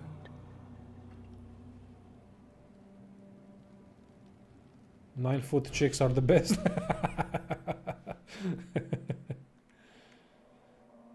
Oh, that's the other shell. Fuck, I forgot the name of it. I am Zarel, the Shell Keeper. Though I don't know if they're going. I don't know if there are going to be any new shells, but don't spoil that. If I want to be surprised if there are going to be. these shells you seek, they're more than mere flesh. Their stories hold truth. An answer to the great question, perhaps. This is the HD 2D Final Fantasy and early next year Persona 4 remake. I'm playing good starting next Friday. I didn't understand that comment, mate. This is HD 2D Final Fantasy.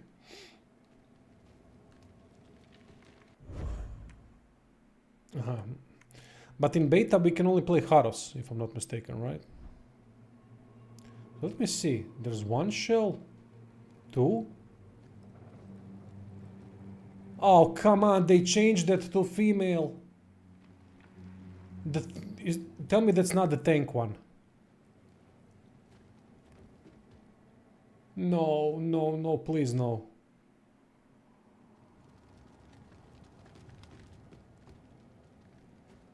Or maybe that's the tank one. Or maybe this is the tank one from the first game. Big bitties. What's this? Okay. I don't know if these are all available shells. Not in beta, of course, but in the full game. That would be cool. Aha, this and the HD 2D Final Fantasy with Persona 4 remake early next year. HD 2D Final Fantasy, what's that? I'm not familiar with that. Some kind of new Final Fantasy, or is that a remake or something?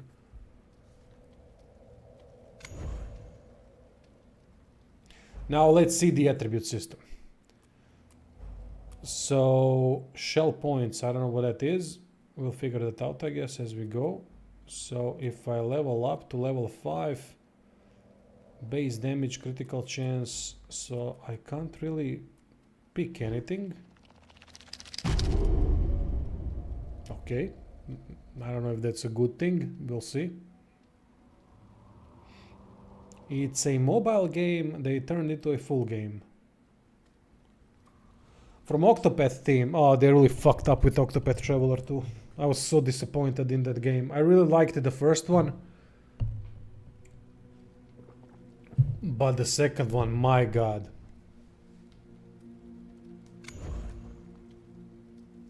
Hey, I can't read that name.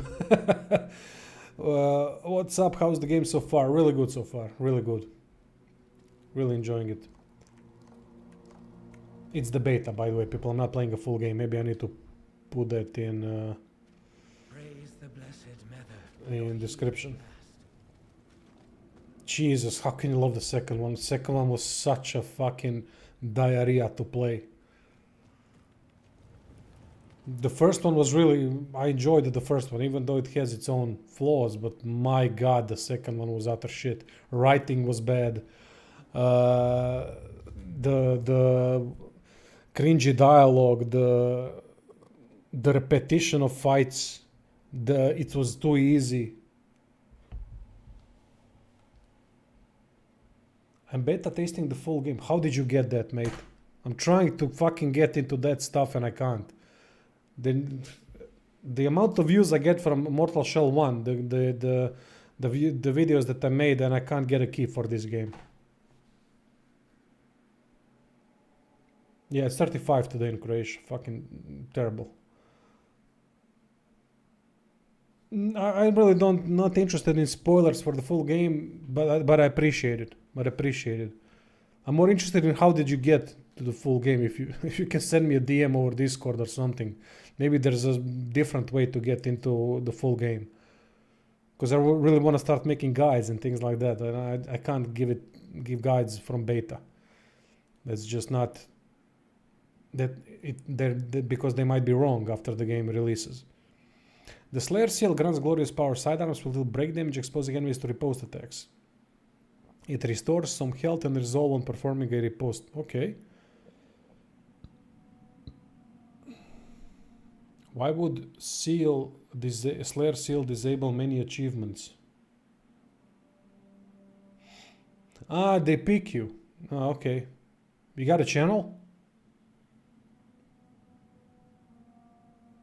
I mean, if you don't want to... If you want to be incognito, that's fine, mate. I'm not trying to impose on that. So...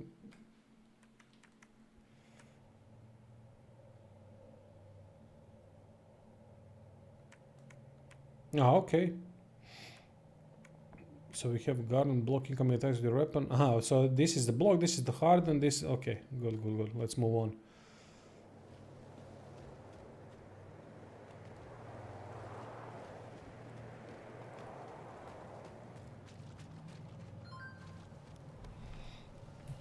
Slayer is like easy mode. Alright, so we won't be playing Slayer.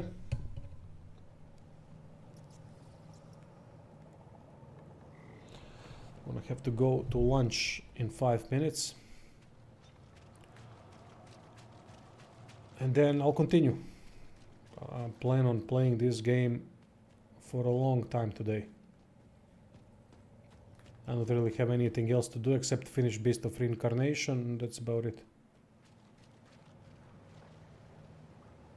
Am I grabbing Persona 4 Revival? Didn't Persona 4 release already? I don't like those things, to be honest. When they release a game and they what are they going to add in the Revival? You there? You're that special Brev, right? I've got something nice for ya.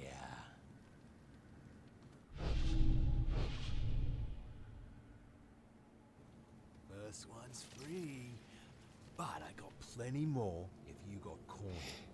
Yeah, if shooting enemies gives you riposte instantly, that's sick.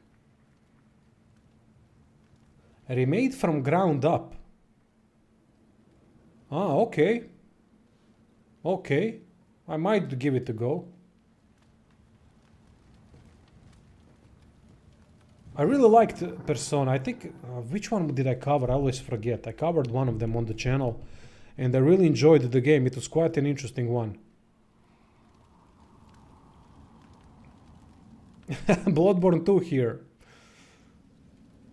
We're not that far off. It's more Dark Souls than Bloodborne, but alright. I gotta check. I'm gonna check on a break. What Persona did I cover? I really liked it. It was the latest number, I think, if I'm not mistaken. Because I don't really follow these reiterations of the same game. I'm not really a fan of that. If I play a game once, if I want to repeat it, fine, but... What the hell is a Gloom Siphon?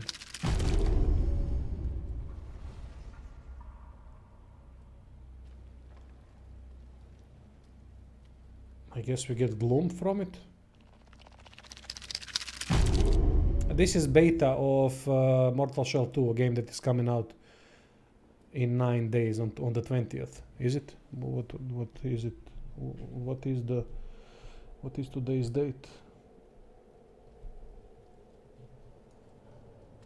Yeah, 9 days.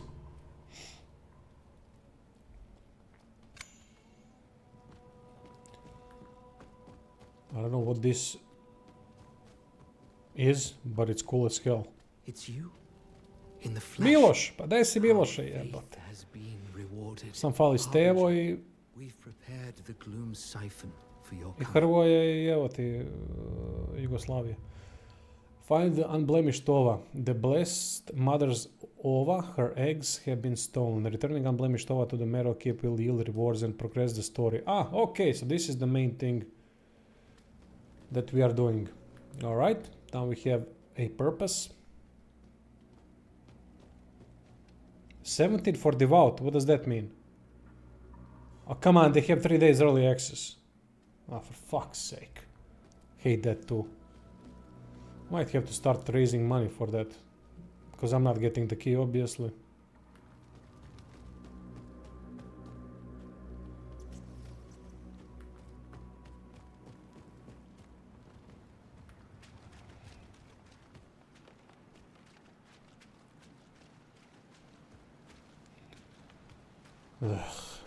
Alright, lads, I'm gonna make a break. Gotta eat something. I'll be back in about 15 to 20 minutes.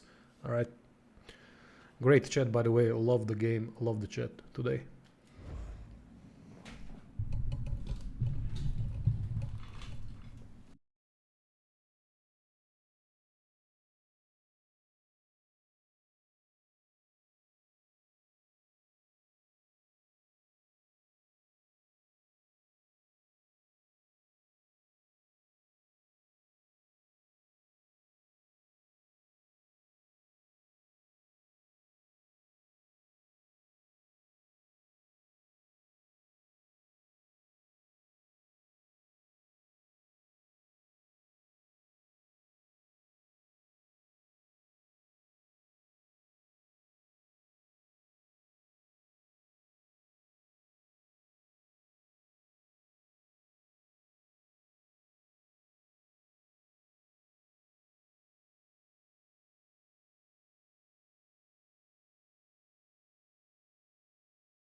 right back.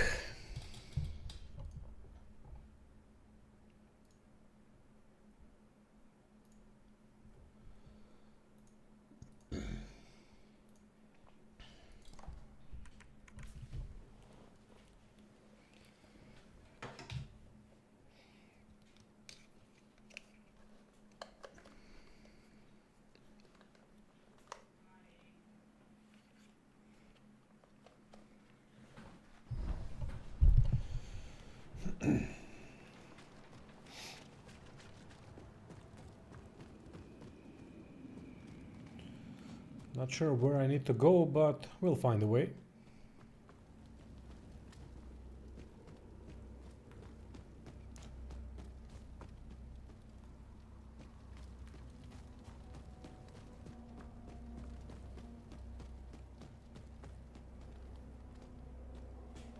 Forgive me.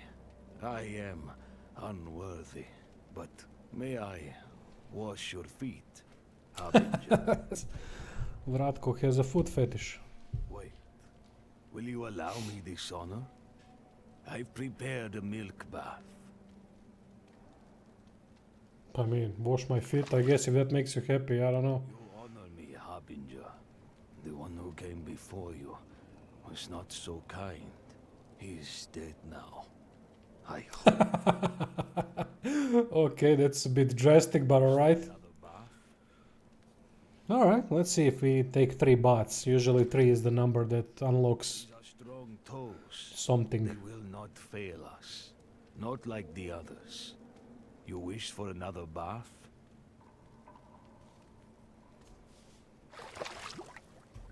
You honor me, Harbinger. Nope, nothing. Okay. Are you here to lend a hand? What's this? A piece of her. This part, it's what makes her purr. That's an interesting design Hold on. I'll bring her back to life. of this mechanism. Finally. Her heart's beating again. They really did go all out with the details. I respect that. Yeah, Dave's usually put, like, you're right, maybe. Let her... Maybe we find new milk to wash our feet with next. You know, the improved milk. She could do a lot more if we fixed her up.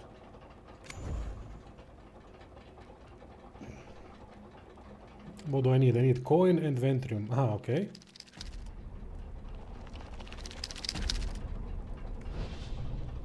Well, she ain't exactly her own self, but it's a start. By the way, why I was saying that I don't want female to be that tank, because that tank looked cool. It was really a fantastic way of creating a tank. Because it was male, it has such a sturdy physique that it fits. It really fits better than female physique for such a huge armor and all that. I like that type of stuff more. Those sex roles, you know, gender means nothing to me. I always say sex because that's the only relevant measurement factor. Male, female, or is man, woman? What is it? Man, woman is gender, or male, female? I don't know. Whatever one is sex. Anyway, it just fits better with the physiognomy. I can get behind it a little bit more. Jesus, this is a huge location. I'm getting lost a little bit. Helps us run faster. Would be slippery with milk on our feet, but alright, maybe. Maybe we can slide down some slopes.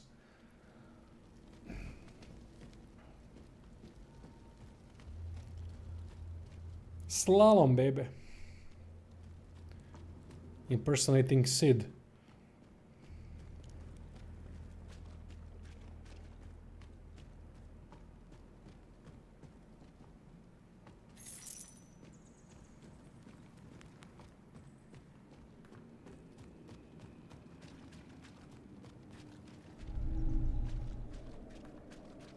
What is this? Told you'd find me, Harbinger. Come. Oh, okay. I see you're prepared, but you have much to learn. Alright, what am I learning here? Use your guard to defend against enemy attacks. Yeah, I know that. Let us spar.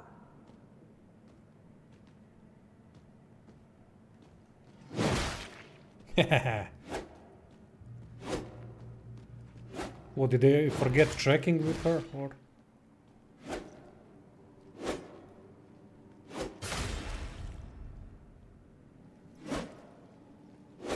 Aha, okay. She just stands in one place.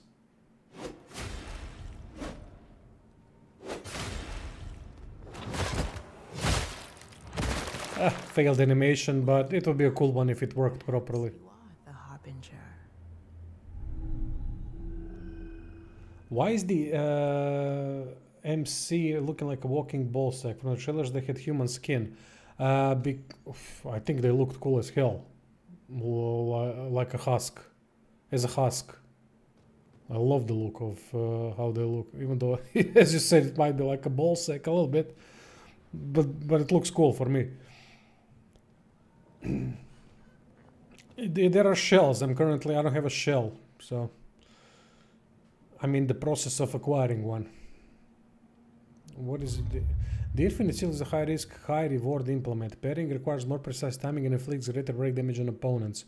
Foes with parry resistance will not break until their meter is full. I will test you.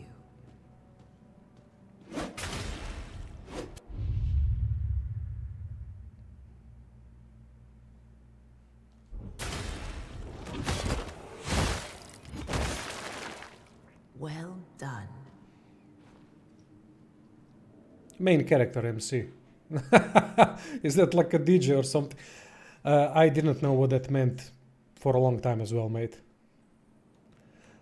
Don't think of this as a proper display of what this game does. This is a different character that just stands in place and does attacks. It's part of some kind of a practice thing, I guess. Nothing more, nothing less. Animations are fantastic in this game. So I can practice different. Okay, got it.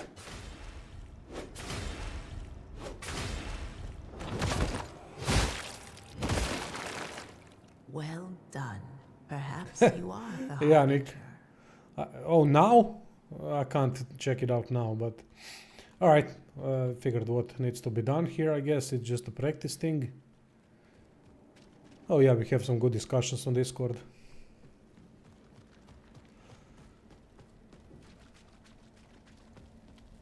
Just in general. Yeah.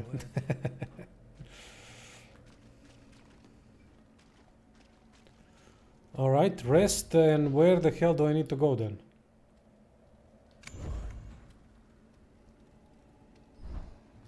Kinda lost a little bit here.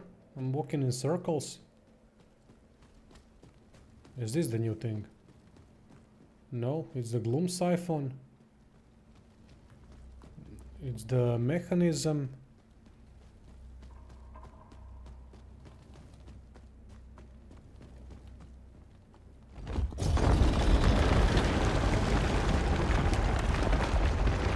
No, it's a beta.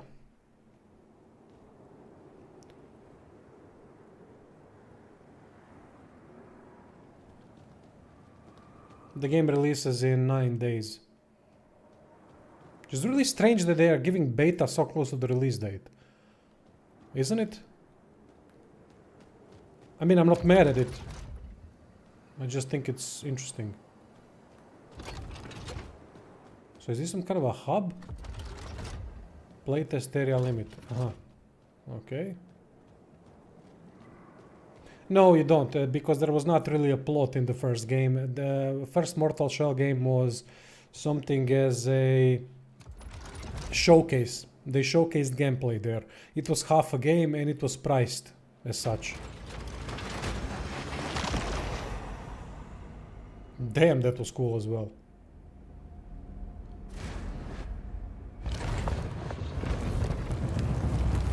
The first game was some sort of a a test if people would resonate with the game, so that they would do the second game, the full game. And now this is the full version.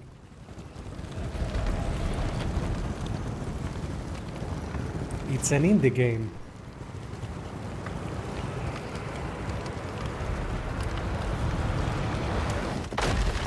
This is not an indie game, a double A game, at least. This is not a small team.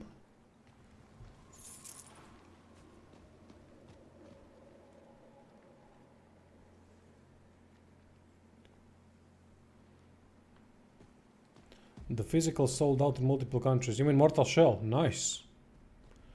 Nice.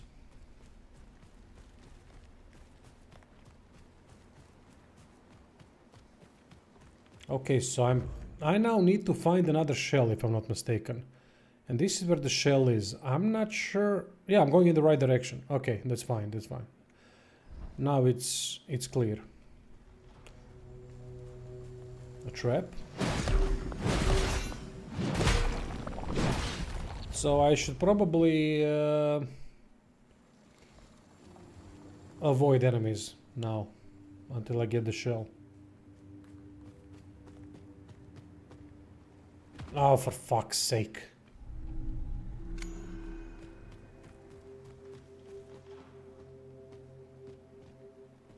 Yeah, it was a standout, you're right. That's why I was so excited for this one. To see what they can do with a full game.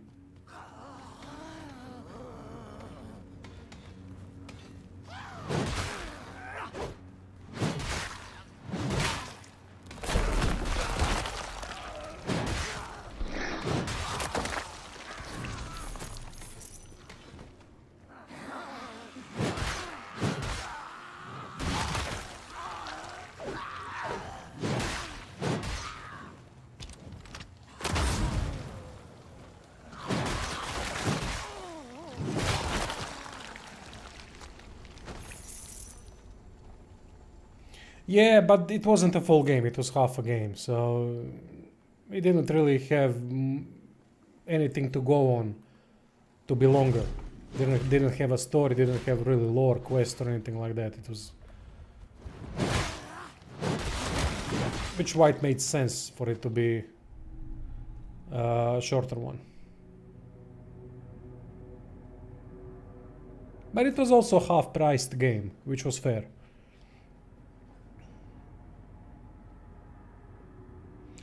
So the okay, I'm not mad at physical copy, okay, but pre-ordering again. But then again, there was demo, there was open beta, so in a game like this, where you actually had a chance to play it before properly, it's a different story. You kinda do have a way of knowing what you're pre-ordering.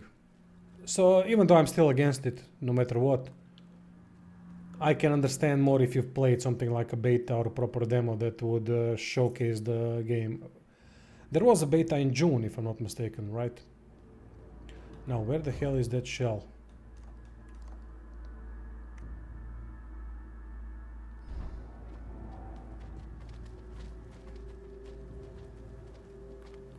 Uh-oh.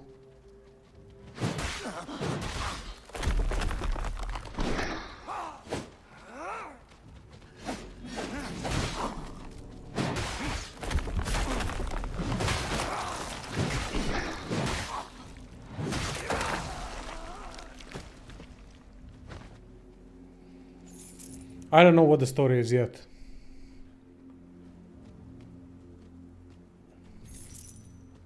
It's too early for just basic info. You have some kind of a, I don't know.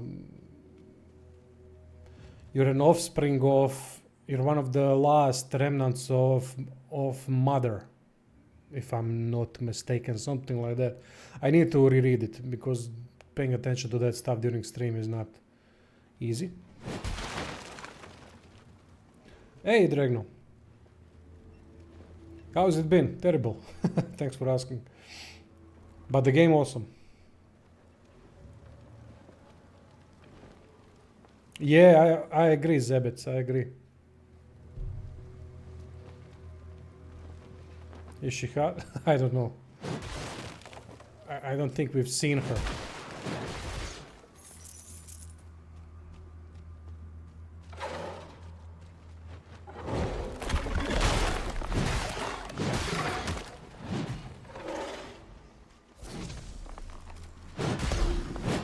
So the harden effect in this game is quite risky because it has a cooldown, a long cooldown. I can't remember what was the cooldown back in the first game. Was it even there? Could you just use it whenever?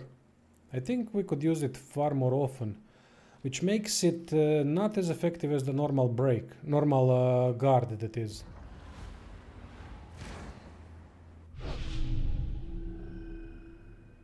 Ah, okay. So we got a map. That's cool. And I gotta go in another direction. Art style is incredible. Sorry to hear that, mate. Hopefully it picks up a little bit.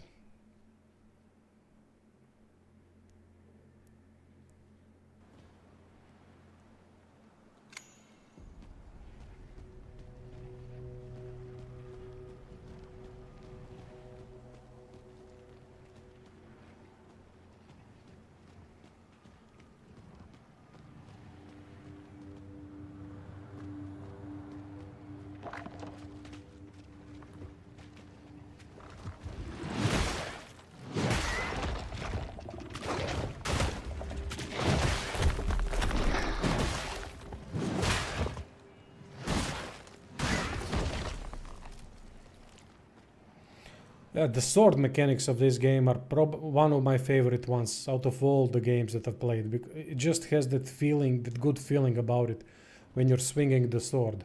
I even think they sped it up a little bit, which I'm not a fan of. I don't think it was so fast in the first game. But I might be wrong, it was a long time since I played it.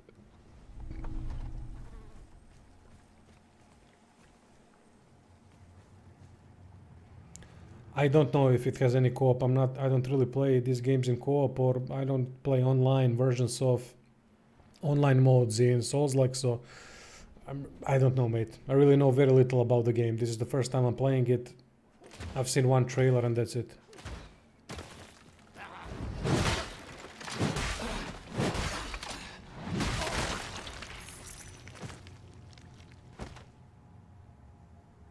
The parry seal lets you cancel mid-attack animation. Oh!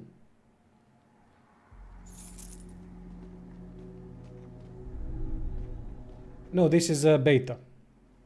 It's a limited version.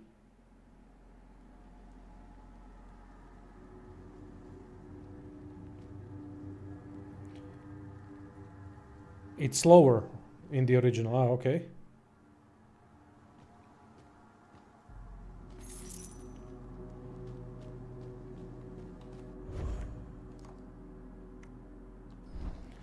Just go in that direction and I'll find the shell, says the map.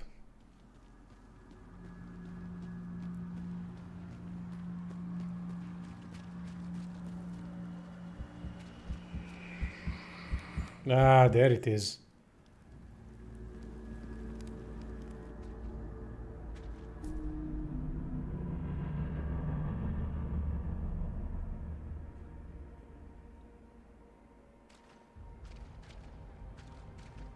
Oh, shells have their own backstories. Teal, that's his name, yeah.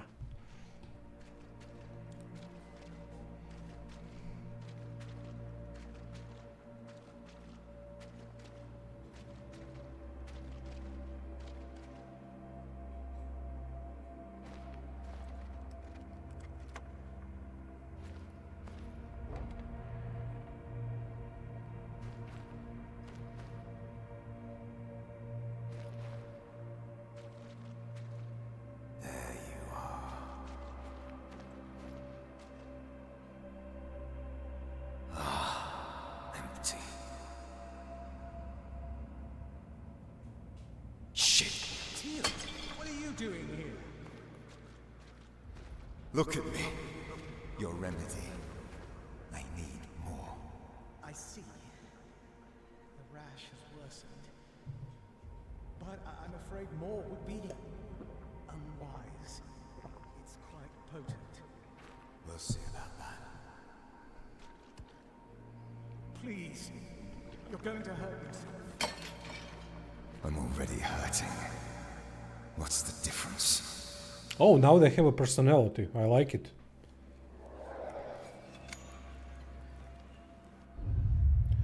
Teal gains shadow and prepares to perform a shadow strike with his dagger. Lingering shadow, shadow strike.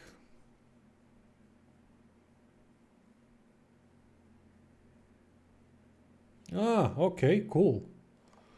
Dashing just before getting struck, grants Teal shadow and inflicts dagger damage. Nice.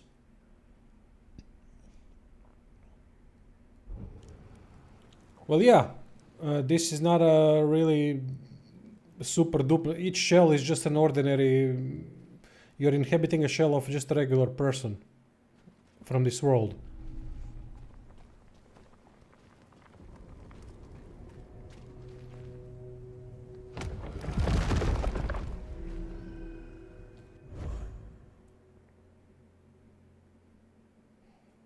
Okay.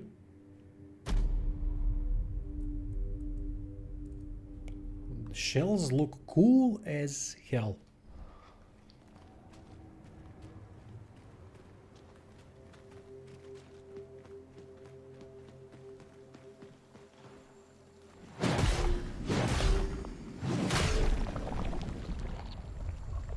I don't know if there is dual wielding, but if there is dual wielding daggers, that that would make me happy. That's my favorite playstyle in Souls-likes. Difficult, but highly satisfying.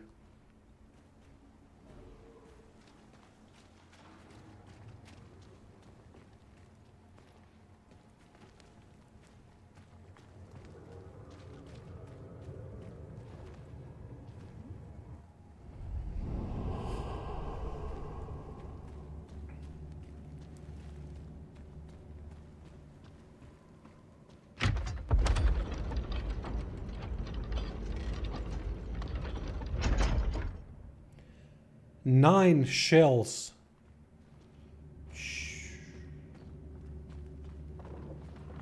Yeah, he looks like Nazgul. A peasant's version of a Nazgul, but still, cool looking one.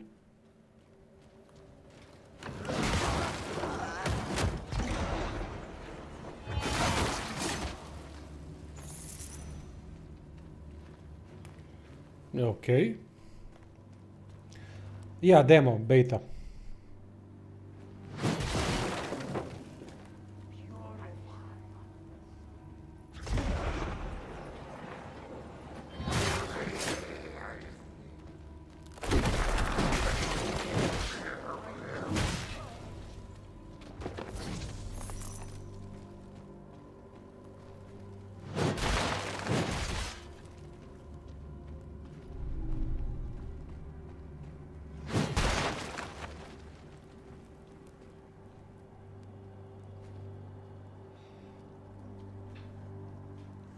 Can you equip both male or female? I think the shells have predetermined look.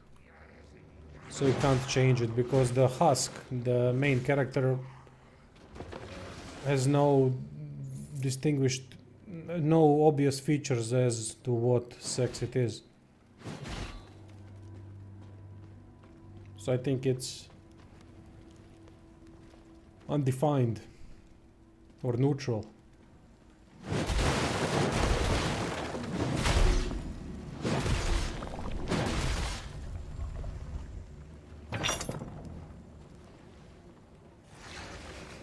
Oh, what the hell is that?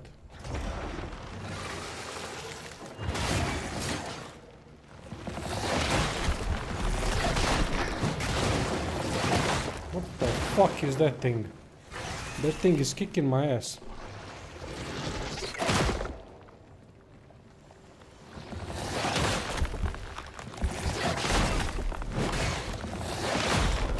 Oof.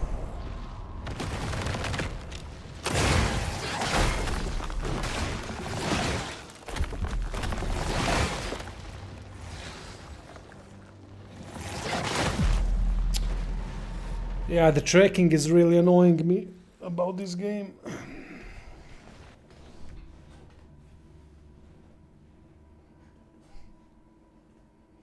So you can go from being a white-bearded Gandalf look-like to a sex symbol diva. Well, I don't know. Depends on how each shell looks like.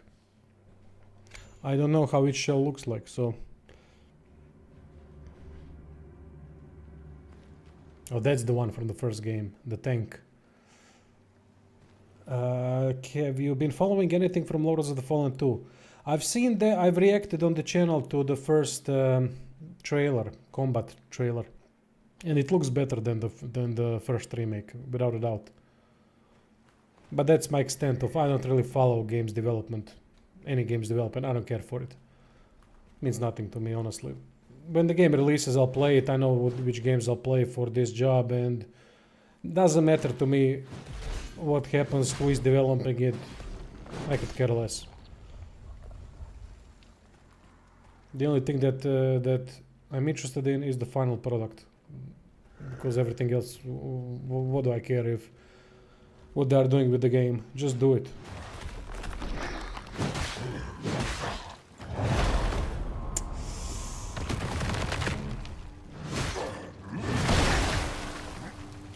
Okay, gonna take me a while to get used to this shell.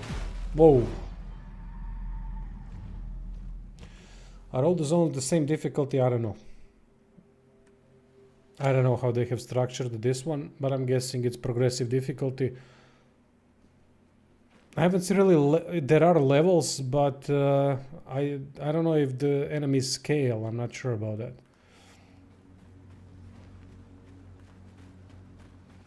Let's play around with this guy, practice a little bit.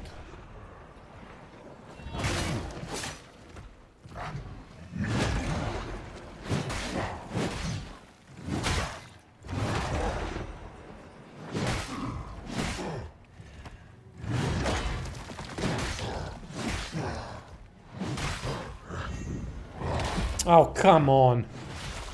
Fucking cheesy trick. Instant kill, eh? Alright, so we're gonna do the cheap stuff.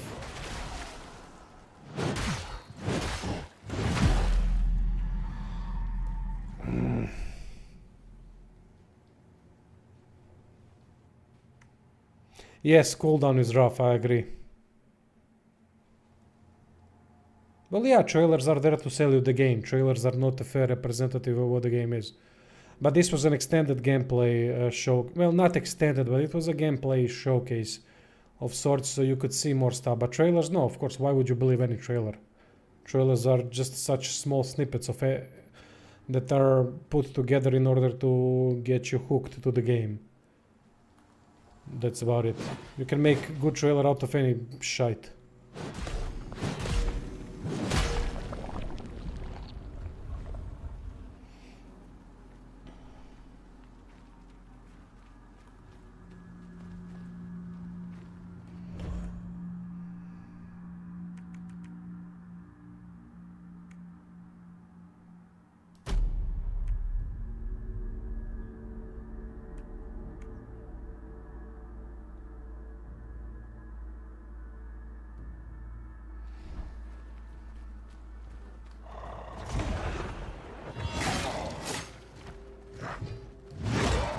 Oh, that was a feint.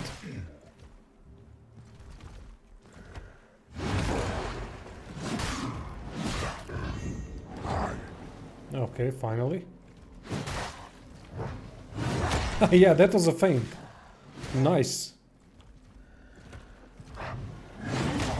Son of a bitch. He's trying to feint me.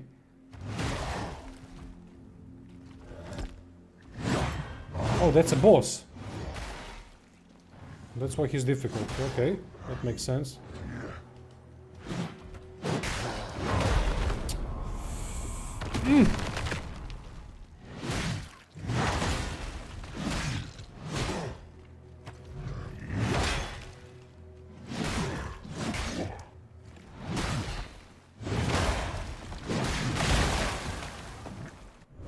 No, wrong button, wrong button.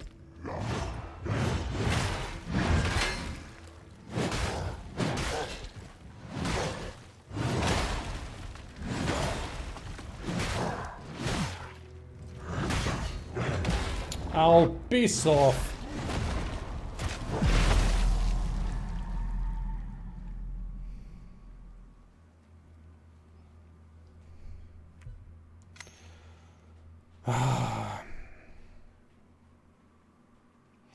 Wish we had parries on our own. Sorry, grabs of our own. That would be cool. And they would probably not let them be available against bosses, which would also suck. So basically I have two shells, right? And then what happens is, I guess I have 3 lives and then I have to find the shell. I don't know the mechanic just yet.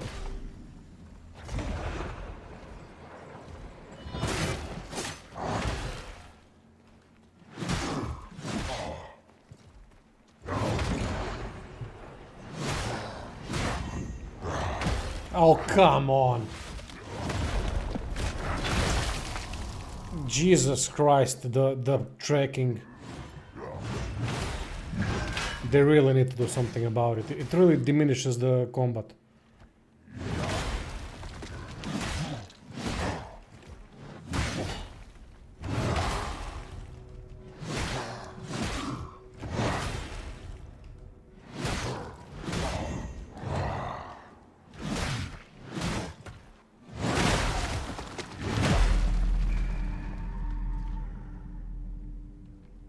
Yeah, your shell recovers when you do damage. True.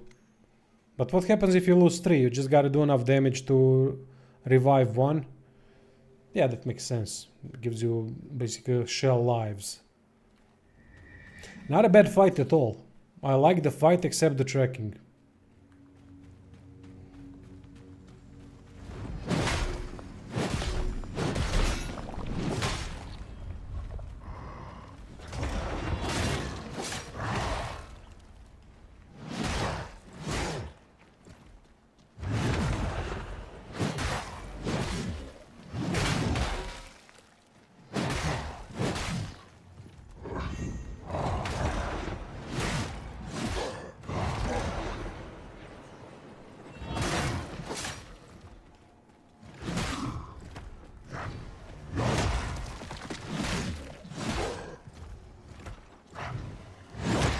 I love that feint. That's awesome.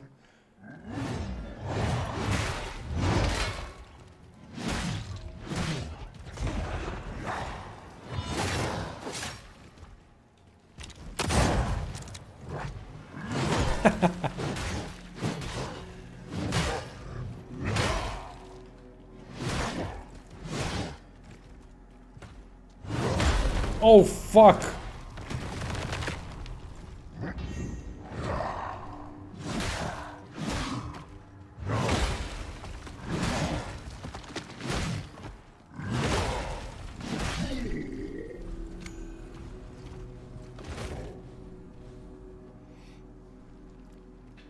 Yeah, it's going to punish us.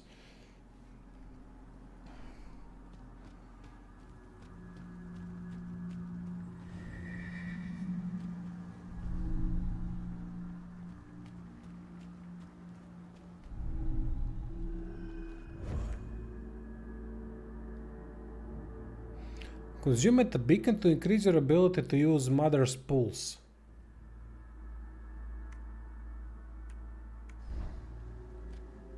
What is Mother's Pulse?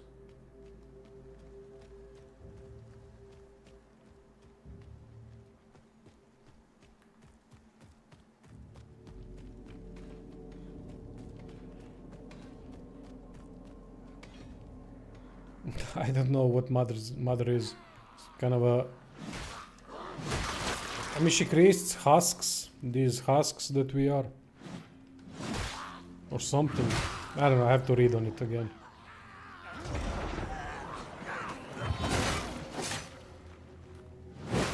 Ah, shit.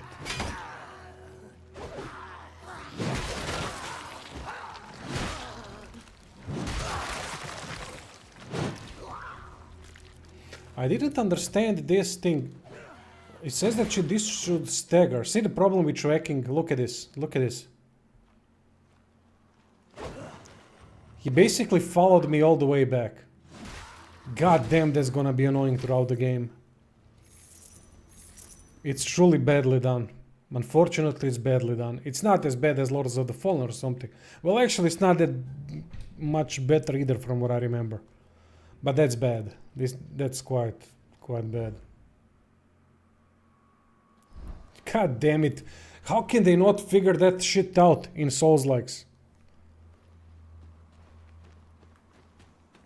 The heavier and the more realistic the combat is, less tracking needs to be. Simple as that. The floatier, the faster the game is, it can allow for more tracking because the heavier, slower style, minimal movements are not that important. In heavier combat, minimal movements should be important. Yeah, it makes it useless a bit. But I thought that this dodge of Teals should stagger the enemy when you dodge. I'm not really certain what they meant by that.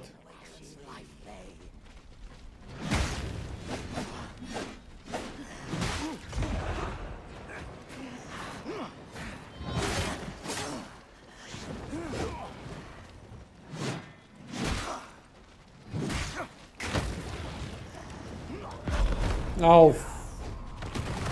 Well, that's steel for you. Still squishy as fuck. But it makes sense, of course.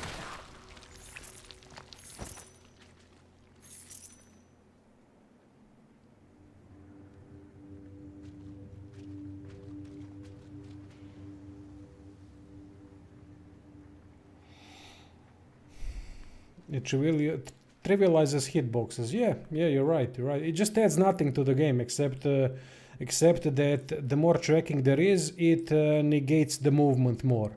And the movement is something that is effective in Souls games.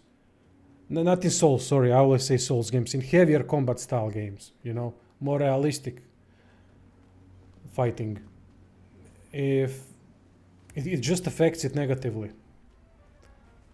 I don't think they will fix that. At least not for the release. I just don't see a way they could release. They could fix that because that's their way of, I guess, neutralizing. Did I complete this? Where did I die the first time around? Oh, yeah, I know. No, I didn't complete it.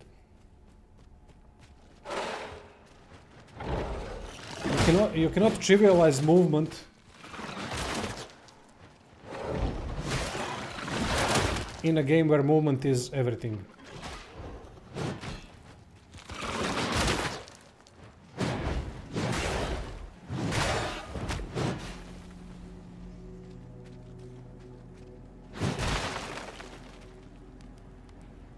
Yes, tracking punishes good footwork from the players and encourages tank builds. You're absolutely correct about that.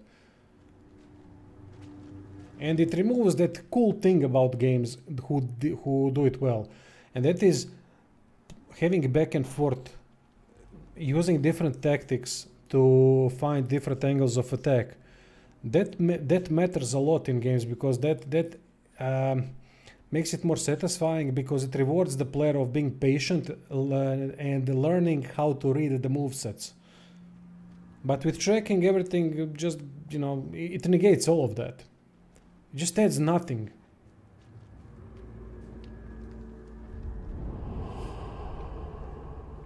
Well, then you can, but perfect dodge, then what's the point of the normal dodge? Then why even have normal dodge?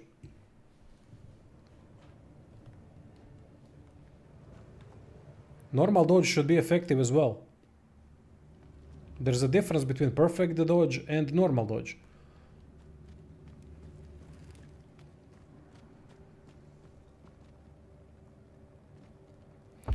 What Souls games have you not played? Lies of P. That's the one that I haven't really played except for the demo. And it breaks immersion and it looks silly. You're right. You're absolutely right. You know, perfect dodging is something more for Neo. You know, faster Souls. It's not a Souls-like. It's just a little bit of Souls-like game. But it works much better there, the tracking, because the combat is faster. And the way you move around... But even Neo doesn't have that much. It does have tracking, but it doesn't have that much.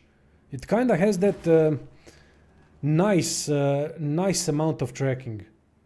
Where even when you're playing faster, they will track you, but they will not track you to the whole extent of the move. Well, that's the thing. It's easier to balance perfect dodge parry at the same time. Yes, but that to me just says that they haven't really polished the system that well. Simple as that. It's just an easy way out. And in games like these, easy ways out do not really... easy ways out diminish the experience significantly. Because in a heavier, slower paced combat, everything is on... every little thing that happens is highly visible, and it's highly and it affects the combat in a more, how can I put it, how can I phrase it better, it's more impactful, every little thing that you do in a heavy, slow-paced combat, so you can see everything for a longer amount of time. If you're playing a fast-paced game like Ninja Gaiden, it doesn't matter that much the many things that you do, because everything is incredibly fast, so your eyes don't really see that part where they are tracking the small amount or high amount, whatever, because it takes very little for them to do their attack. But when the attack is longer, it is longer animation, you can see the tracking throughout the whole attack if it has mid-attack tracking. And then if you move, like I move with Teal, with that dodge, then he continuously follows me with that slow attack. And that's why it breaks immersion, that's why it breaks character, that's why it invalidates movement.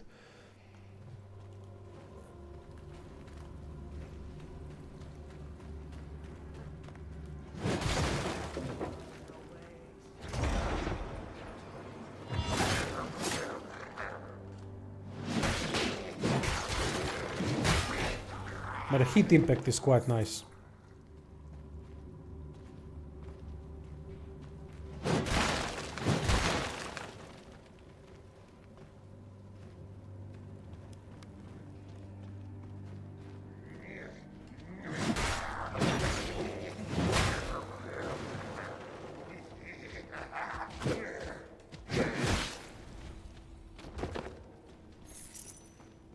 And what every developer needs to do, in my opinion, is to stop making enemies fight on stairs.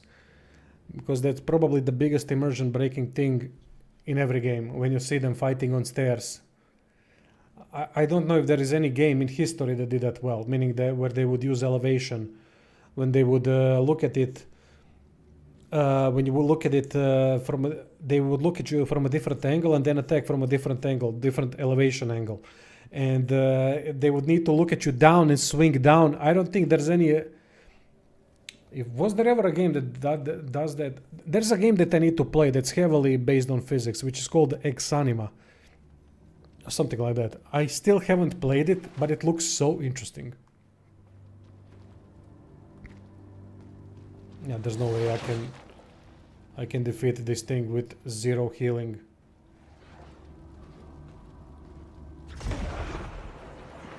Yeah, fuck that.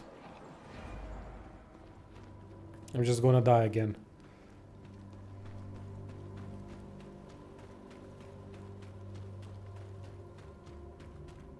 Let's try to find a different thing to explore. AC Shadows, I haven't played it, so I don't know how it is. I don't know how combat is in Assassin's Creed.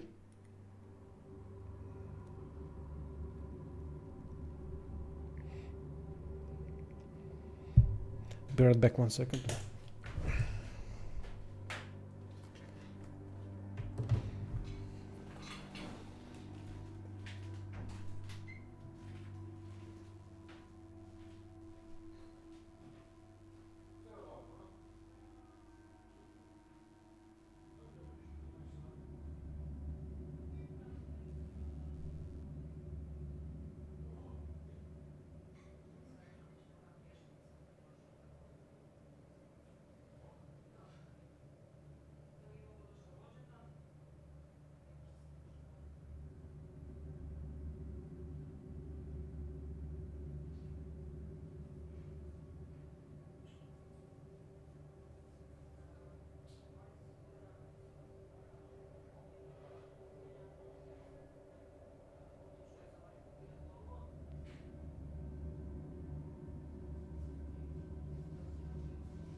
Ma nek ide. Ja sad sam blokirao tu, tako da.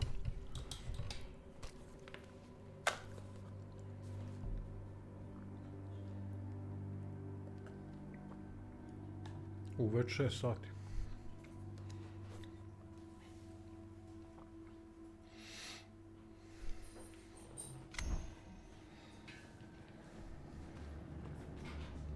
Ajde, bok.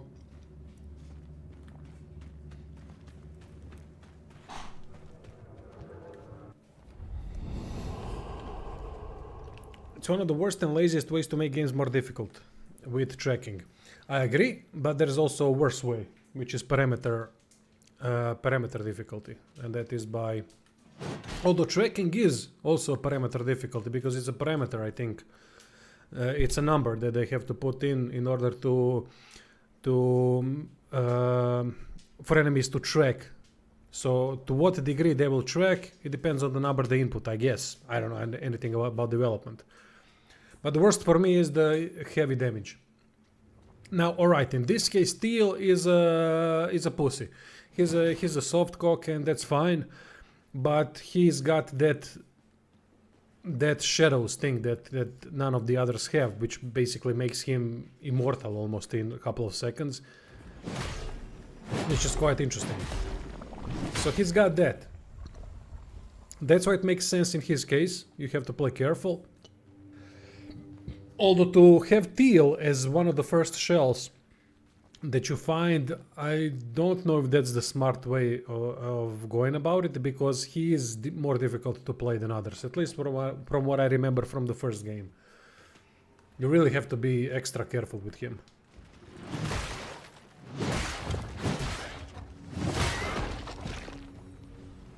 And now, considering the tracking that is in the game and the fact that you can easily lose life, yeah, it's a problem playing with Teal. So this is the thing where this is where we need to go. All right, let's then go there. Usually I'm a moron that when starts playing a game I use every other path than the one that I should be using. It's a bad way, especially for someone that does guides.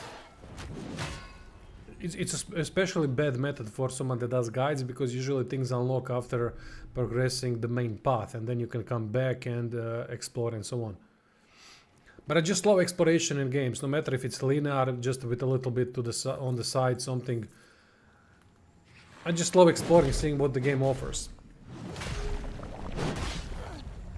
What interesting things does it have off the beaten path? Yes, I will. I will definitely cover this game from start to finish. It's one of my most anticipated games. Well, it's the only anticipated game of mine, so... And no rest for the wicked, I have to say. I look forward to playing when that comes out, because that game... That's one of the groundbreaking games in terms of gameplay. From what I've seen. I was already here, right? I don't need to go here. Yeah, I think.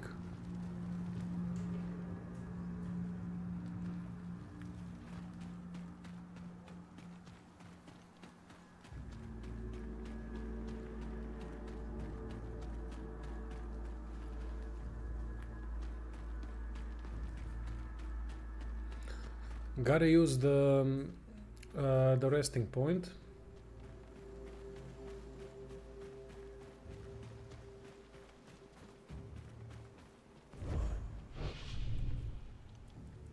Aha, Matter's Pulse. Improve capacity, improve efficiency. Oh, that's the healing thing. Oh, they should have used for improving efficiency, because efficiency is quite bad from what I've seen. Return to Meadow Keep. Okay, change equipment. No, level up. Can we level up? Insufficient gloom.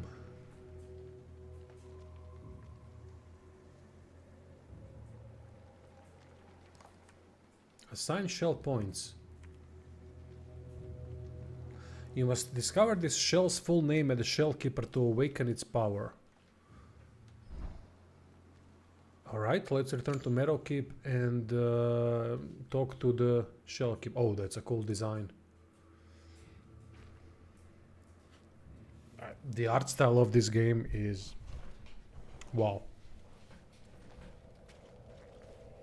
It's a joy to look at this grim dark world. Especially after playing so many cartoonish looking games. Overly colorful. One of the biggest disappointments for me is Heroes of Might and Magic 3 Olden Era. And the way it looks. While the gameplay and all that seems solid so far from what I've played, I haven't played that much, but from what I've played it does seem decent. But my god, the art style. Welcome back. Find another missing part. So now I have to find the Shellkeeper. It's somewhere. Deliverer. Harbinger. Please allow me to introduce myself. I am Milos, the Ovum Keeper. You already did As you that. can see, it has been a woeful duty, with so few Ova in our care. This sacred hall was once defiled. The Undermother's womb. Isn't he a Shellkeeper? breached, the children to be stolen, including you, Harbinger. Is there a map of this place? I would really like a map of this place.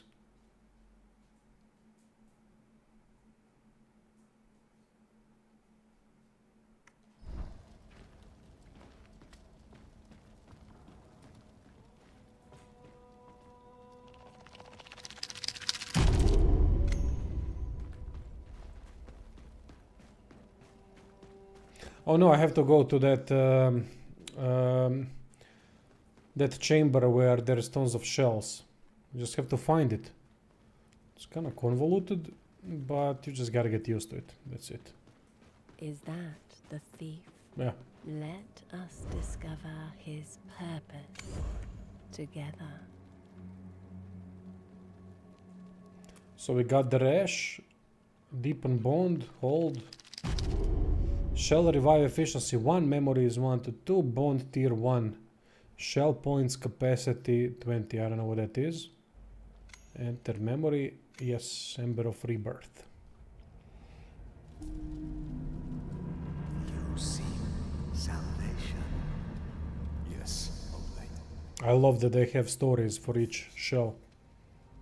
Ravaged by disease. And what of your spirit? Come.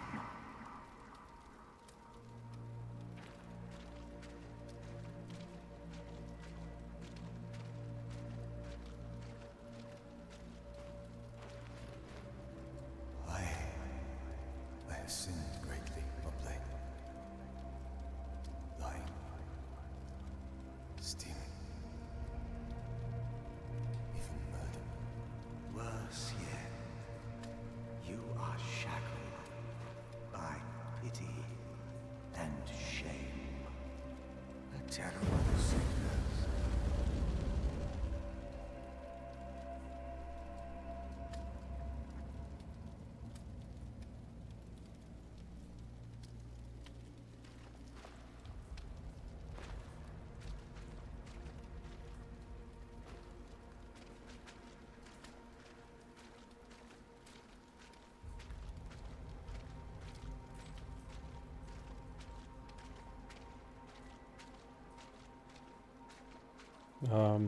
Is this where I need to go?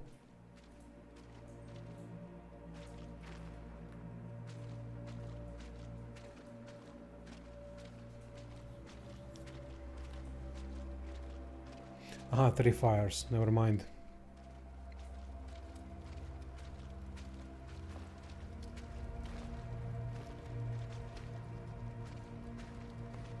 What?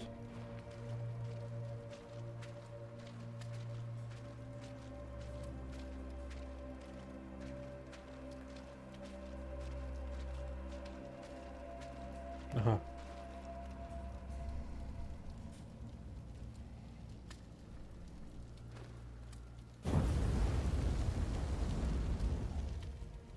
Let me see your face.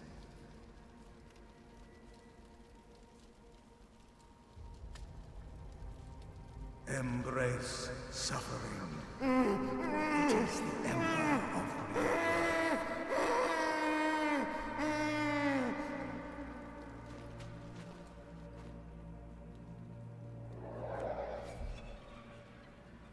All right.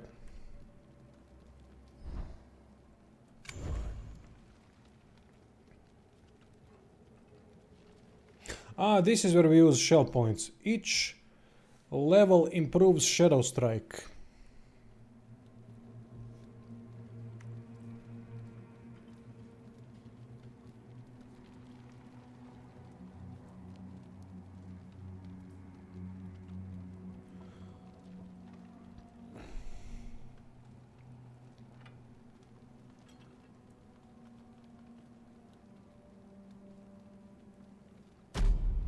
Oh, he becomes immune to poison and poison actually restores his health. Nice.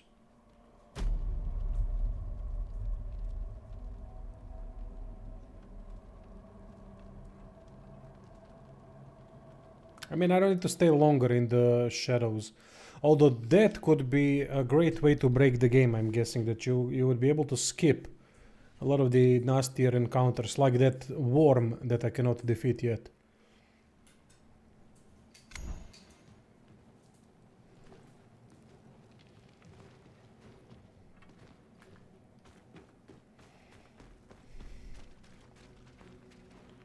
Alright, now how do we get... Is there a fast travel? No. Yeah, I hope it is, mate. I don't know, I haven't been following the development of the game. Did I change anything about the city management? That was the only thing that I was really unhappy with.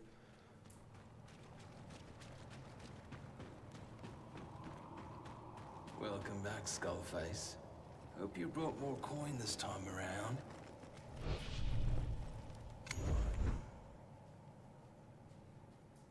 Oh, yeah. Give me that.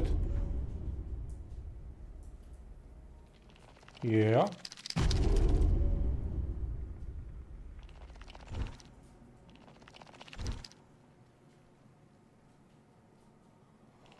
Good stuff.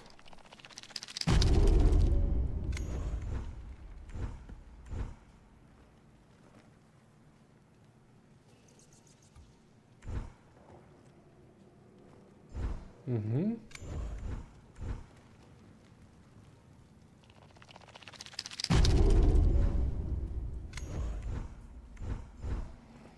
Off you go then. So there's quite a bit of things that can change the playstyle. I like that. Gonna be pain in the ass making guides because this type of a game mostly relies on finding the items.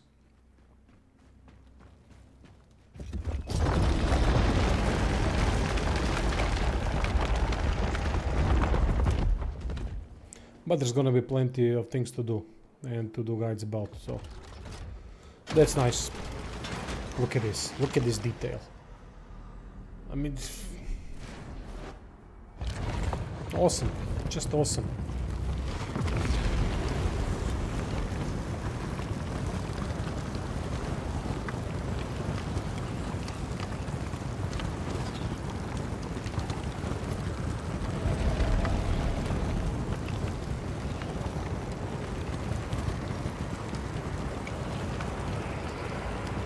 I mean, this is cool, but it takes a bit too long. It takes way too long. Maybe that's their version of loading.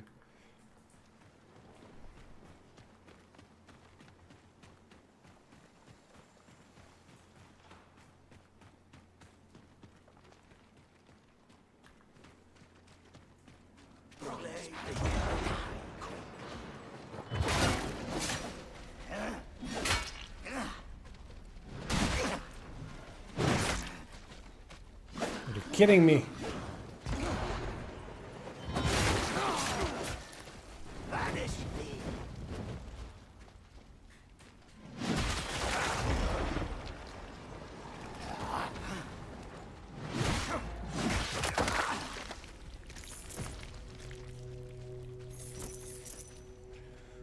want to check the tutorials again.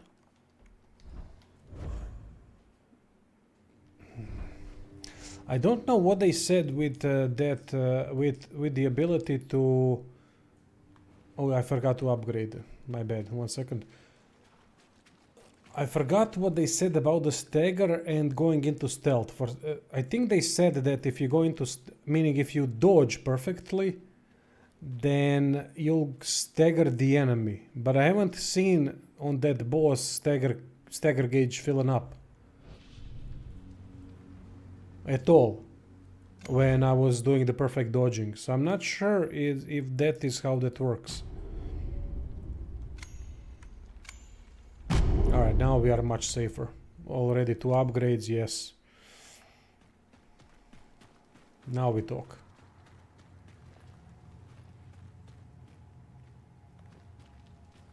What is this? Begin trial.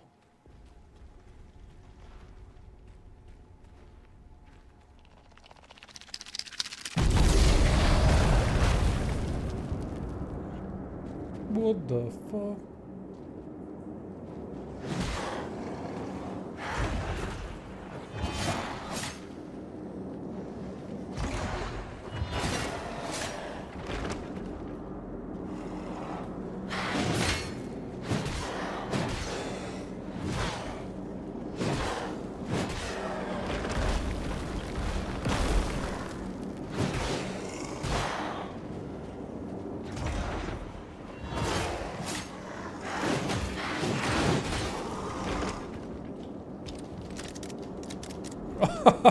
Shit.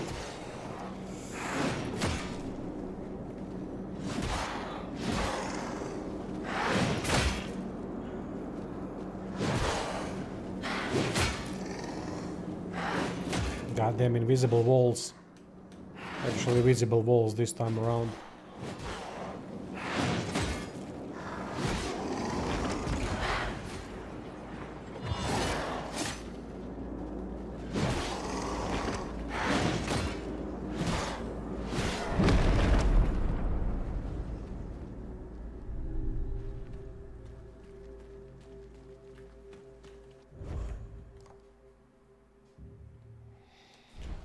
Again, follow the main path. Oh! Oh, there's the frog from the first game.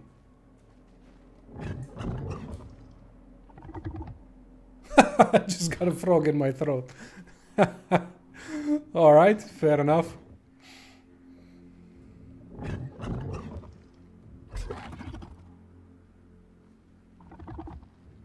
I never knew what that frog was for in the first game.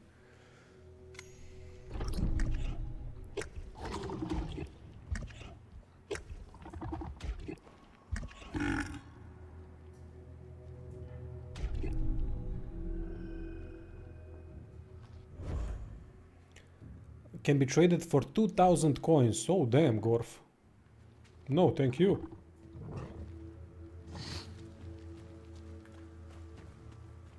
Playtest area limit, alright.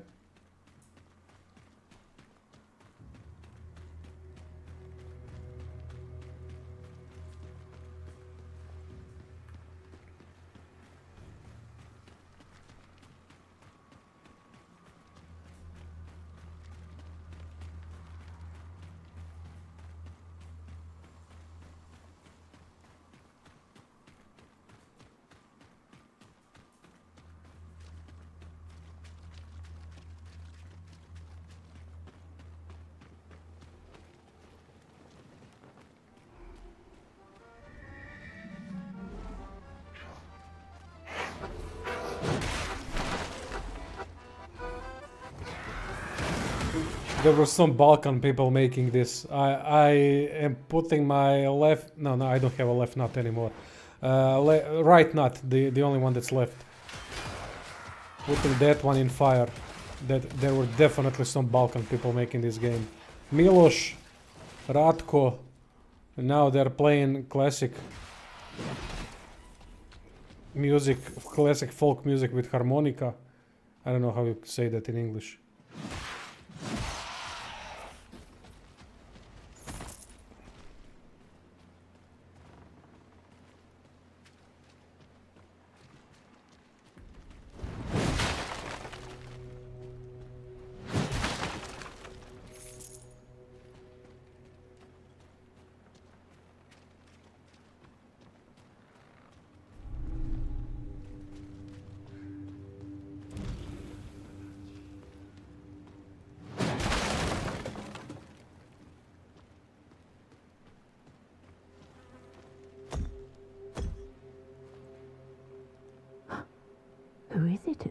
hour. You sound strong, powerful. Will you break down my door and show me how big and strong you really are? This is an interesting conversation. Yeah, fuck it. Let's pretend you're a brigand and me a princess. This seems to be a magical door, princess. Power by her cruel father. Aha, key. Oh, forget it. You're too weak. Miloš and Ratko make the best games. Oh. What do you mean too weak? I mean, this is a thing that developers put in so that I can't do anything. What did I do wrong? It's a magical door. Come on, I want to go inside. That's what he said.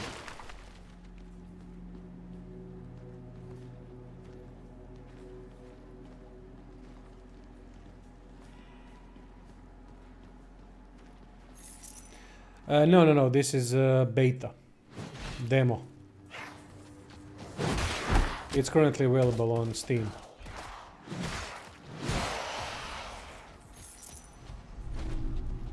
Maybe on other platforms as well, I'm not sure. Maybe I need to light flames in order to open those doors, although I don't know why that would make the doors open. What kind of a mechanism is that? Okay. It's a strange world.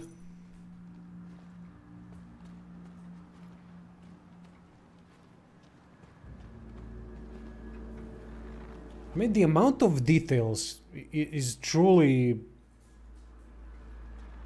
staggering at times. Am I the only one thinking that, or...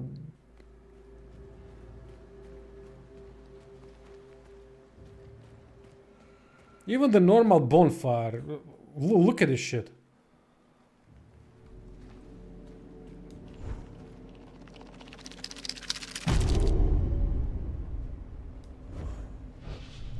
How was the first game? Oh, you haven't played the first one. The first one was a half game. It was sold at half the price. It was more of a gameplay showcase of a studio that had an idea, but they didn't have the funding to create the full game. So they created half a game. They gave us a smaller world, much smaller world, and we had 4 shells, 4 playstyles, and basically they gave us enjoy, play the game however you want, blah blah blah.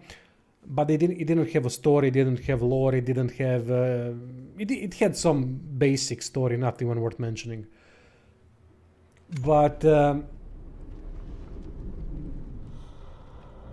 they couldn't create a full game. And now, after years after the first game, they finally are releasing the full vision. They are retaining the elements from the first game, the gameplay elements, and it's quite similar in a lot of ways, even upgraded, I'd say. From what I've seen so far, at least from the mechanics that we have available at this point that I've seen, which we didn't have in the original. But now it has a full story, lore, world, and all that. So it's a proper Souls-like. It's one of those Souls-likes that the only Souls-like that I think, if it continues like this and if they improve tracking, it could rival or even be at the same degree of quality as From Software. But it's too early to tell. It's really too... I still have to see the full story, see the full lore, experience all the bosses and so on. It's way too early to tell, but so far it seems promising, highly promising. And there are 9 shells that we can play. In the first game were 4, which is ridiculous. 9 shells. I thought maybe they would add 1 or maybe 2. I thought that would be a stretch, but they are adding 5 more freaking shells.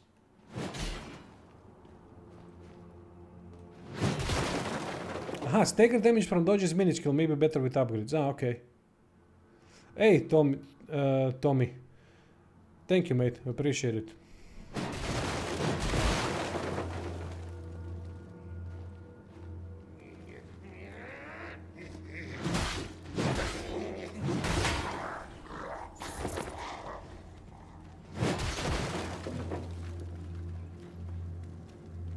this is the first time I'm playing the game, so I don't know if they have improved anything. What they do since when? Since the first game or since the first beta?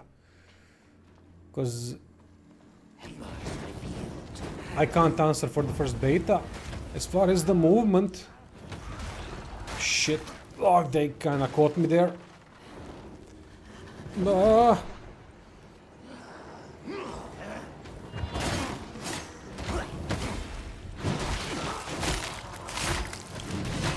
And then I caught them.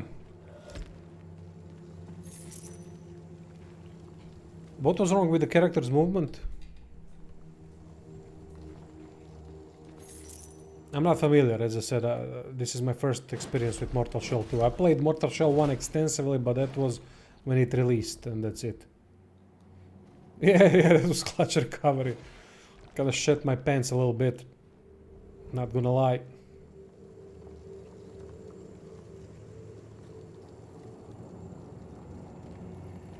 Much better than Lords of the Fallen so far. Much better. But it has the similar issue as the Lords of the Fallen, which is tracking, attack tracking. I streamed beta, I liked so much the game, but the character was like it was always targeting in front of it, no full 360. Aha, you mean it was too... there was no attack commitment in terms of an angle. But if you locked on, you would always follow the attack. You would always, the attack would always follow where the enemy moves. Yeah, that actually is true, which is not a good thing, now that you mention it. There's the problem on the opposite side, from the enemy side, as they have too much attack tracking, so...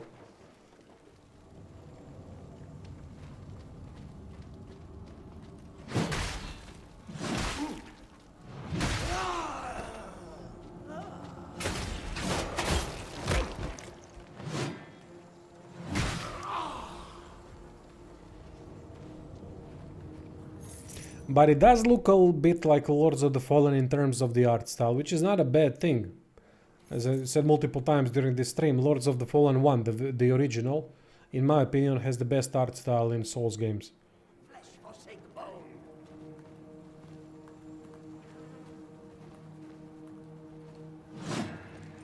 But the remake is also nice, art style wise.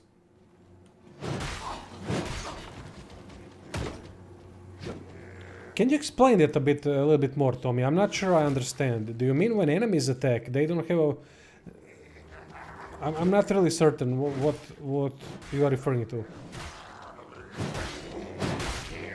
Kinda said they ditched the OG Lords of the Fallen look for a typical dark fantasy. Might be. I don't remember really the original that much, and just know that it's stuck in my mind that the art style, the armor sets, everything was so fucking cool. That the locations, I remember one of the underground locations with prisons. I remember it being creepy as heck, in a good way.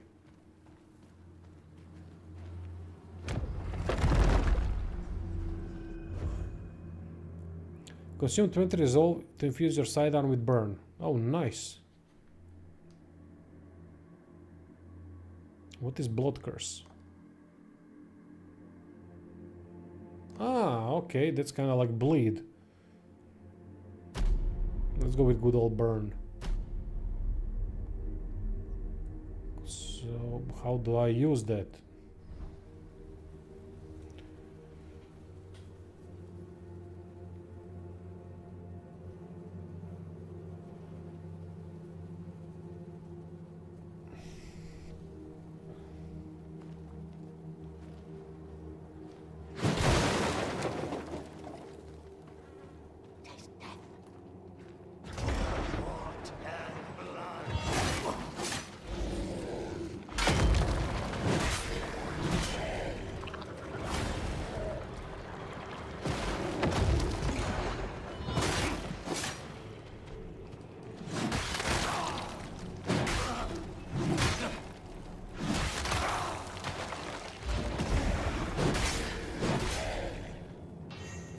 Oh shit, no, not those cheap attacks.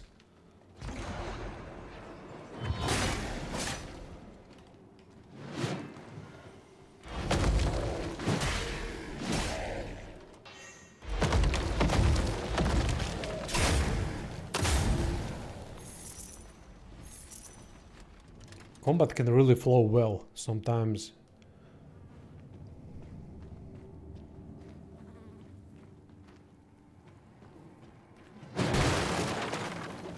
It does that. You know what? I usually like more slower style. Slow it up as much as you can. I love it. But the slower it is, the more requirements are there in terms of combat framework. Meaning every move needs to make sense. Which in this game, due to the amount of attack tracking, it wouldn't make sense if it was a lot slower. It would actually be quite janky. Simply due to the attack tracking. So it seems to me that they've sped up a little bit, not much, but just a little bit, combat from the first game, and incorporated a little bit different things here and there, and it really works well. It flows nicely.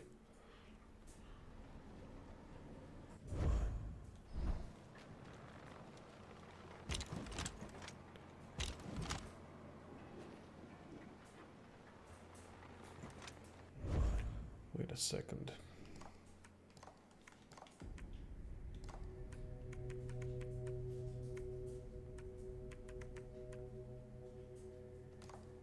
Tar stones.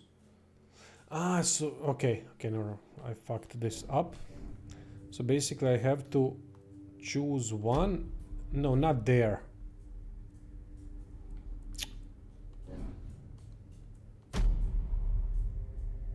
Aha, this is only compatible with certain weapons. Okay. I got it.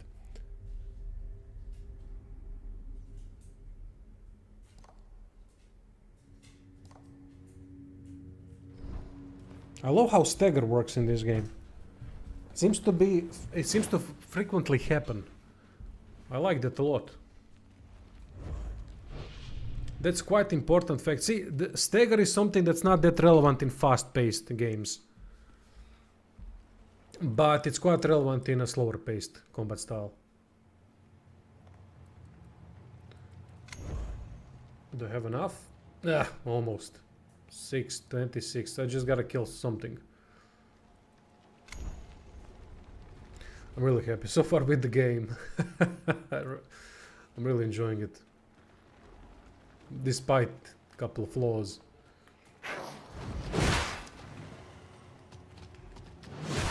Still is hella fun to play.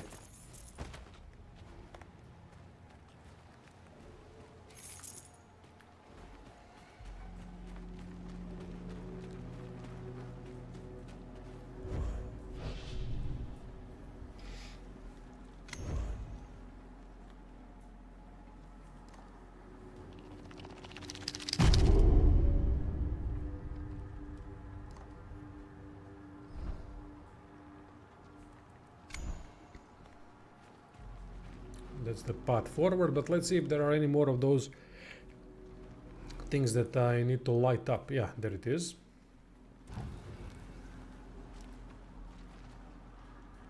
Yeah, I get it. Thank you.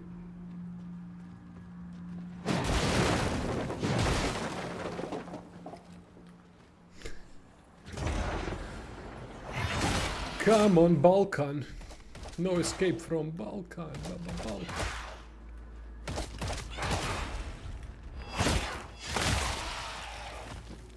Nice. So there are a couple of variations to the finishing animations, to the critical hit animations. Nice. Resolve is the meter above the health bar, right?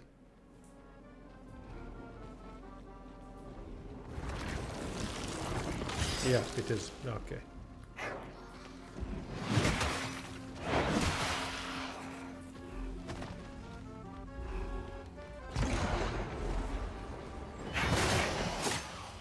The bard goes down first.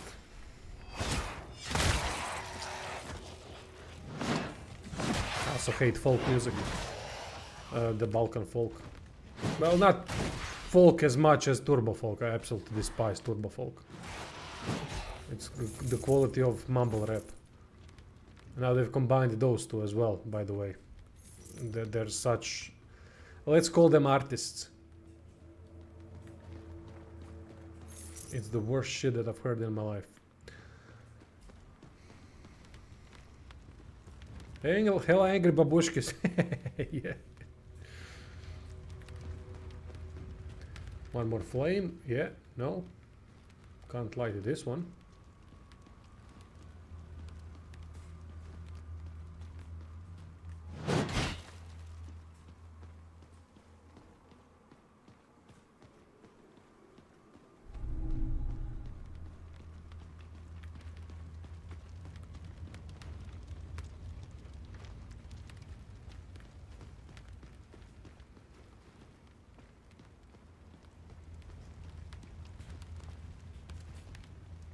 You can change the heavy attack to get special effect. Through items? I think I've seen something like that.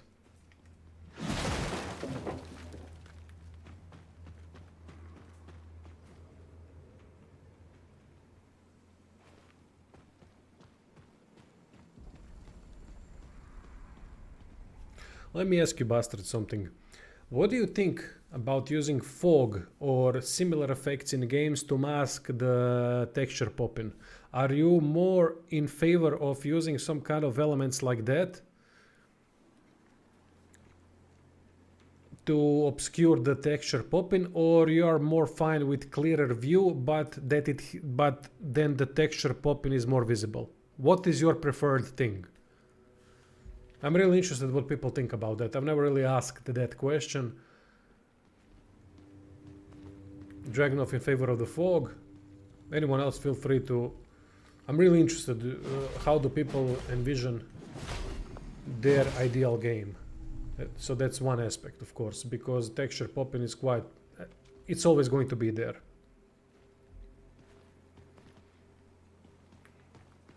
And in Unreal, with Unreal 5 engine, which it seems like it's the one that's going to stay, I know. But damn, if games on Unreal Engine are like this one, or Black Myth Wukong, bring it on, right? I prefer different techniques. Fog is good, but you can't have fog everywhere. Ideally, you need a diverse amount of masking techniques. If you overdo fog, it's going to be cheap. You're absolutely right, I agree with that. In this game, the fog works. I for one despise texture popping. To me, that's one of the worst things in when it comes to graphical side of games. I know that it's impossible to fix, but I'm for using any sort of technique that you can come up with. Motion blur, fog, not motion blur, heavy motion blur. I don't like heavy motion blur, but maybe motion blur in the distance, just in the distance, would be kinda a more. Is this some kind of a portal? What the fuck is this? Look at the effect on the outlines. Sorry, on the inner lines. If it fits the game, fog is a great solution, but I'm also fine with how it is in Crimson Desert, even if it has pretty strong popping. Crimson Desert. What techniques do Crimson Desert use? I mean, I played the game, but I've seen just regular popping.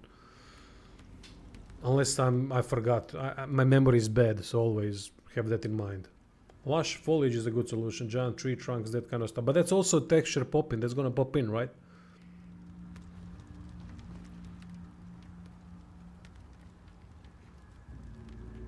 Yeah, this game. Yeah, by the way, performance. I'm playing on, just to show the people. Haven't really talked about it. I'm playing on native resolution, 60 frame rate limit, very high. Haven't slowed down once. They just let the popping happen, but there's also foggy locations and sometimes foggy weather. Yeah, they have a really bad case of popping. They have a really bad case of graphical fidelity, to be honest. That game is one of the worst, technically one of the worst games that I've seen in terms of graphics. Not in terms of performance, that they fixed soon, but in terms of graphics, it's one of the worst examples of engine deficits. But that's also the same thing in Black Desert. When I played Black Desert back in the day, I only played it briefly. That was the thing that immediately put me off. The amount of texture popping. It was ridiculous. Really destroys immersion for me.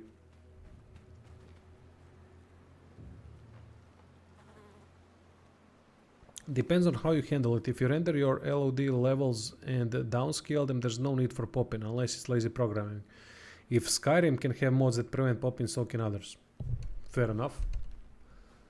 That's a strong point. Alright, let's see if there's anything more to light. Look at Jesus Christ, the amount of details.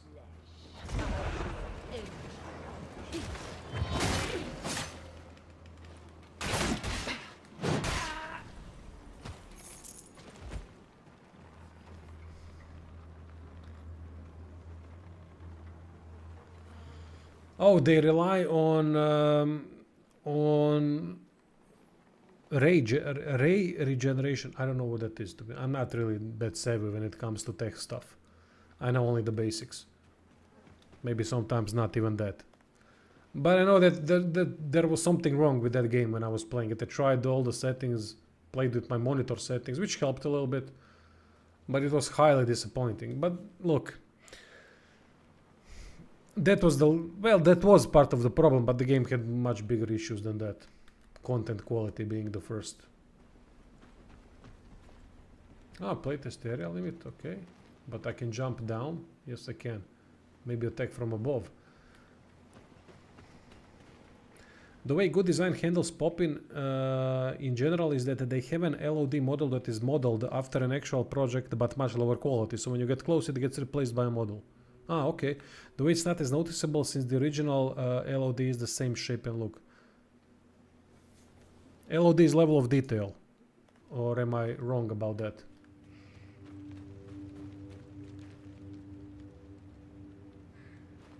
Or ray reconstruction for NVIDIA. It's anti-noise filter for bad ray tracing.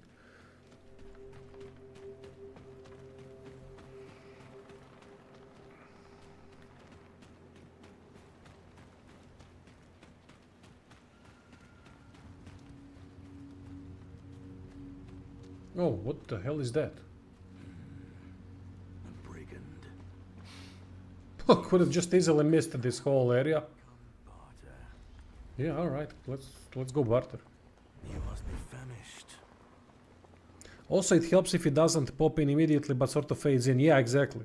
Yeah, it does help. It doesn't have to be, it doesn't have to be perfect. Just make it easier on the eyes. As soon as that's a direct, instant pop in, it really brings the immersion down.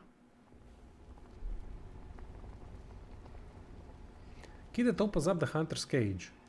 I don't know. Is yours. Where that hunter's cage in, but we'll search for it.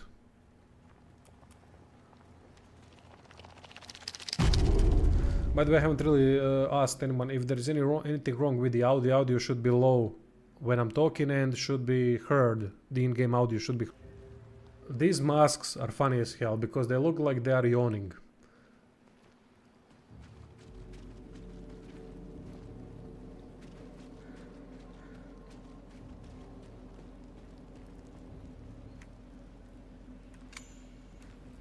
So we need Mushroom Village key. Oh, I like it is that they have friendly areas that could potentially tell their own story. That's cool.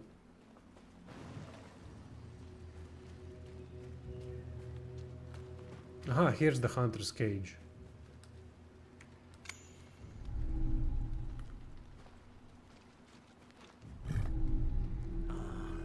He's just shy.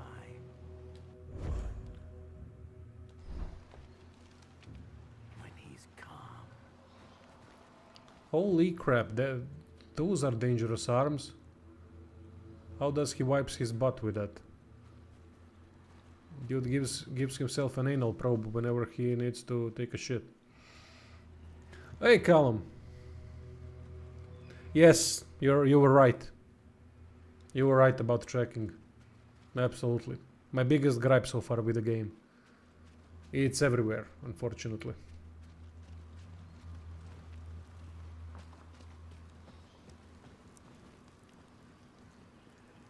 That's the neat part. He doesn't. Okay, fair enough.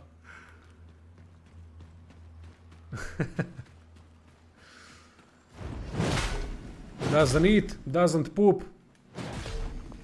The perfect guest.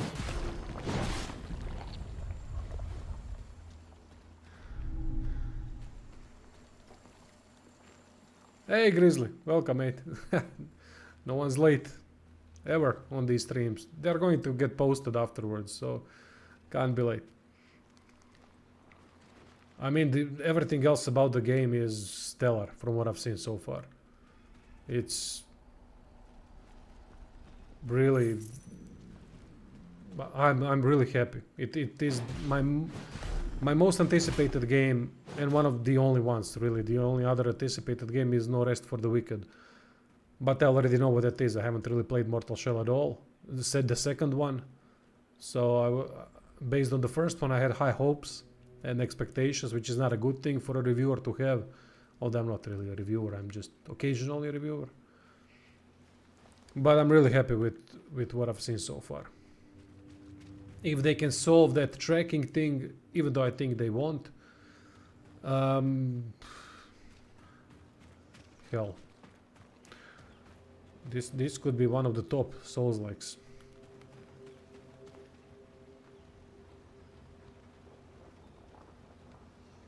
The key for the door is on that special doorway you found. You mean a doorway that has some kind of a teleportation thing going on with it in the mirror? You mean that?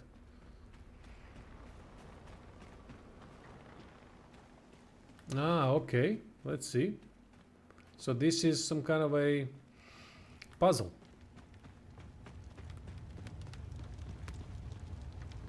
Ah, I can interact with it. Oh, it's just burnt effigy. I don't know what burnt effigy is for yet. I got a couple of those. Increases burn resistance. Alright, fair enough. But I don't know what I need to do here. I guess I need to light more flames or something.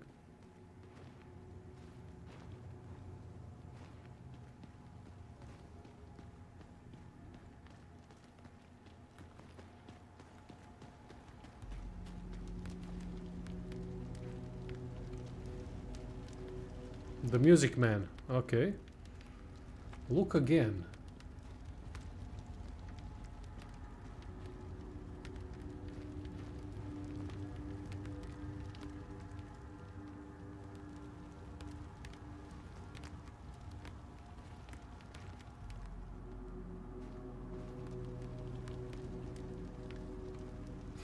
Ah, nice. You mean the? No, wait. What? Oh, it's popping in new. Wow. Wow. That was cool. So basically, whenever I looked at the mirror, it popped in something new, right?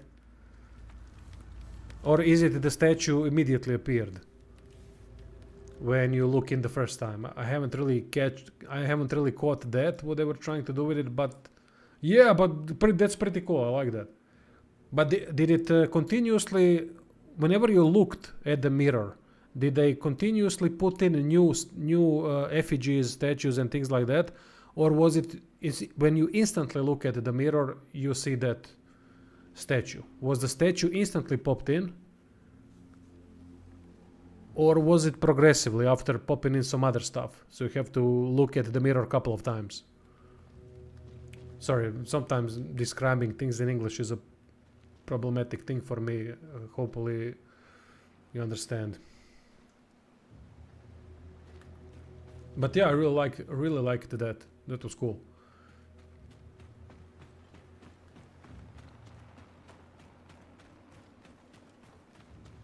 Okay.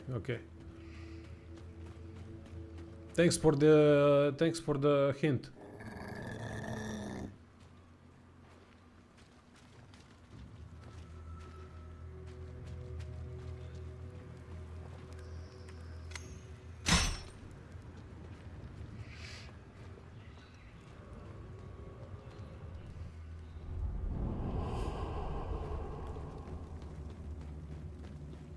I also don't see the purpose of cleansing beacons. That to me is...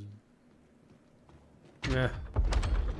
It's not really... I don't see the purpose of that mechanic, to be honest.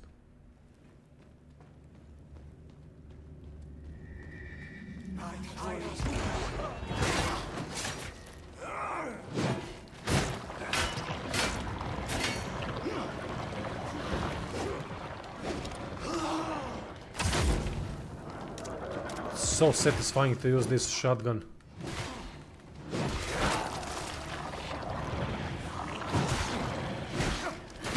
Oh shit. Ajde, kurac. They cornered me. Couldn't do shit.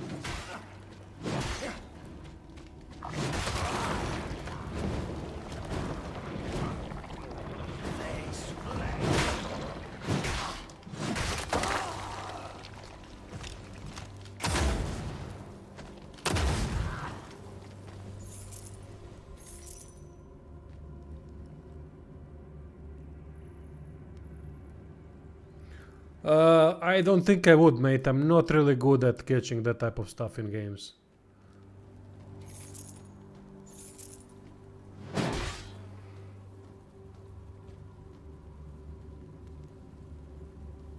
I'm actually quite bad at finding hidden stuff in games.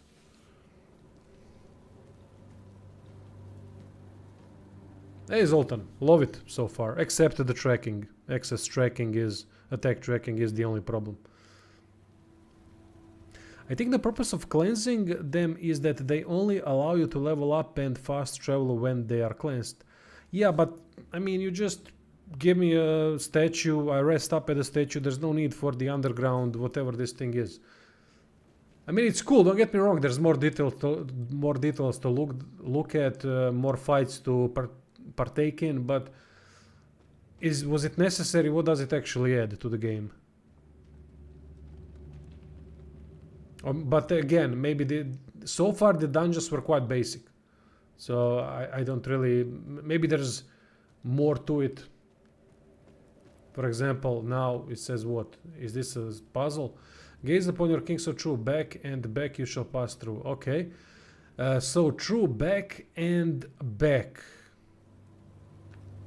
Back and back.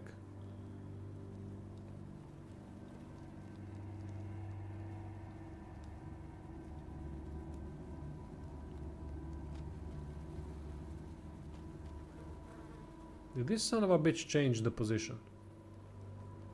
No. Oh! Walk backwards. Okay, nice. Thank you. Now this dungeon makes a lot more sense.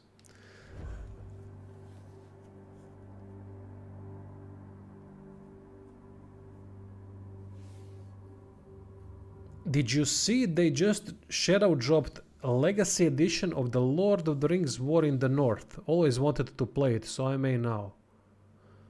Lord of the Rings War in the North.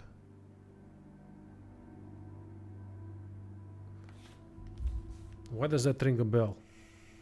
I've played most Lord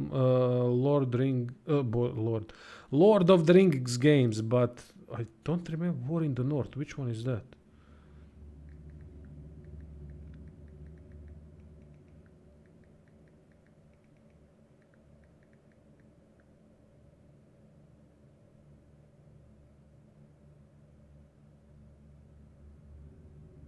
I remember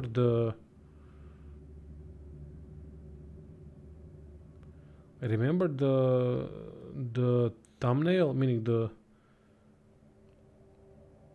cover. Let me just check. I gotta see this.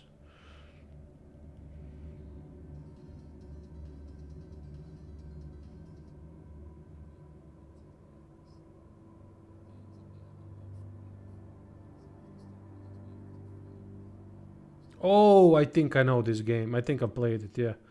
Yeah, I played it. Solid game. There was one Lord of the Rings game that was based around MOBA. It was really good, but it never really lived long enough to to be played. We had some kind of an early access to it when I think that was when I was still working on HD Play. I'm not sure, that was a long time ago. I can't remember the name. What was the name of that game? Conquest. Thank you. Yeah, that's the one. It was a solid experience. But it died off quickly. Why? No clue.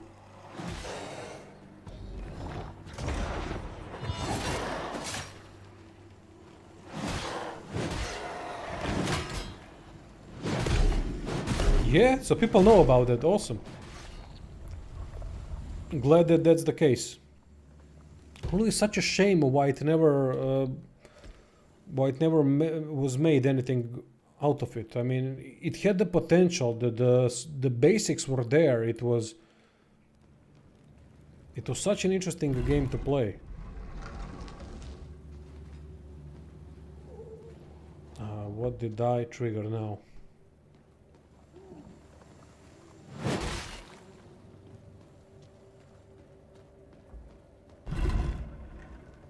Aha, okay. So we have that. Do I need to push this? Yeah, okay.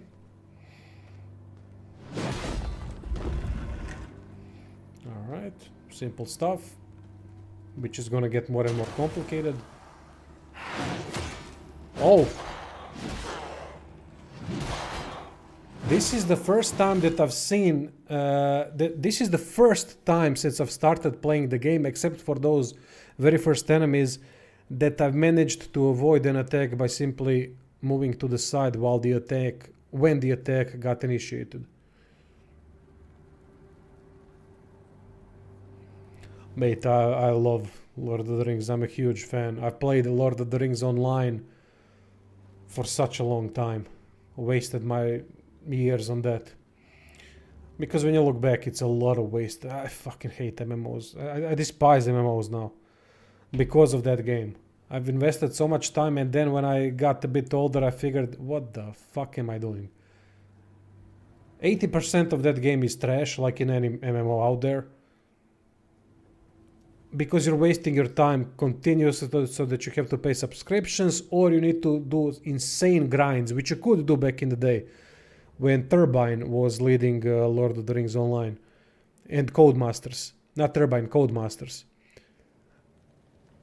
And I remember we were playing at the time when Codemasters was selling the game to someone else, to Turbine. I think Turbine took over. And they invited every server, and we had some kind of a massive battle when they would pop in Balrogs, Sarumans, I don't know what not. They would pop in the hardest creatures that were in the Lord of the Rings Online at that point, and we would all fight with them while the developers would operate those bastards, those big bastards. It was such a cool thing to be a part of, which was just a one-time thing before they let others they let Turbine control the game. But them Codemasters did a good job with that game. And you could, if you've grinded long enough, you could really buy DLCs with it, expansions. It was a painful process, much better paying for it. But if you don't have the money, there was an option. You could really do that. So I respect them for that.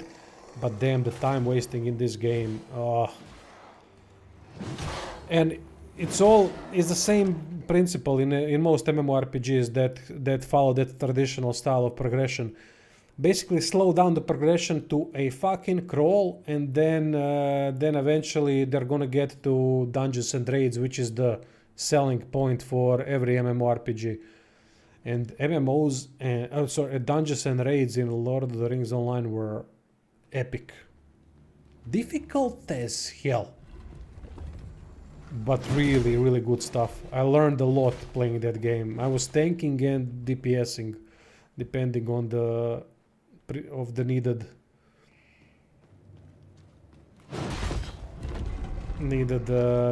role.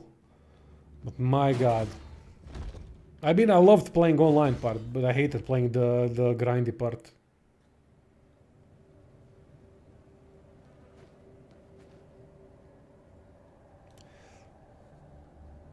No, I haven't unlocked loot yet. I haven't really progressed that much. We've been talking a lot. And I've been dying a lot.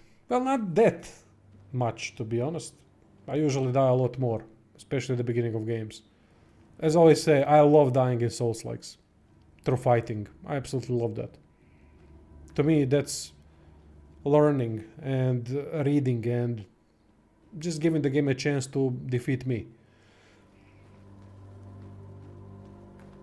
I loved it so far, really. But I haven't died that much, that is true. Ah, okay. So we have to do this a little bit different. Have I played... I don't play tabletop, mate. Just don't have the time for it. I would love to, though. So, what I need to do is to put it here, and then there, and then this should be it. Ah, okay, no problem, mate. Alright, now let's see what you got. You got a couple of shotgun pellets. Oh! Nice, I love the impact of hits.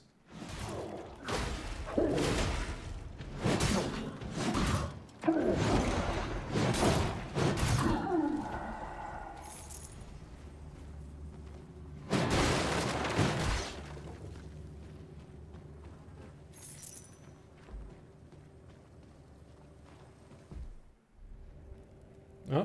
What?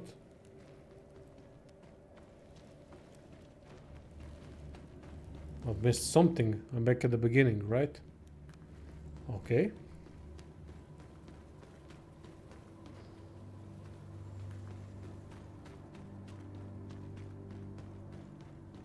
I remember I've played one Dungeons and Dragons. I had one Dungeons and Dragons experience. Is Dungeons and Dragons considered tabletop, right? It is. I really, as I said, I'm not really that familiar with board games and tabletops and whatnot. And the terms behind it all. And since we were noobs, I was playing RPGs back in the day. I think I was 17, something like that. But I never really knew Dungeons and Dragons. I never really knew that it's based around tabletop, if it is tabletop. And it was an interesting experience because I always chose dwarves at the time. I don't know why I loved dwarves. And the game master, really cool guy, because he managed to lead us while none of us really played Dungeons and Dragons. My mates even less so than I did. And he created an adventure in Zeppelin, right?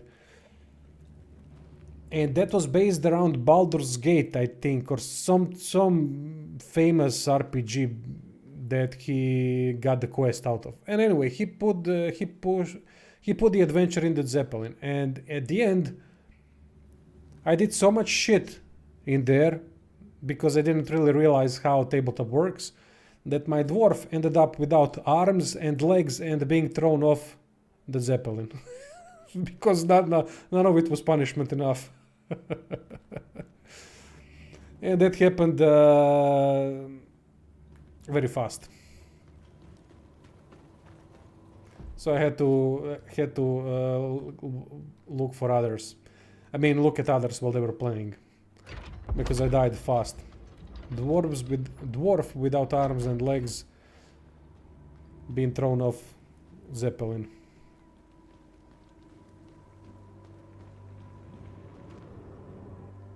No, it's not 5th edition. No, I don't know which edition was that. That was when I was 17, so that was...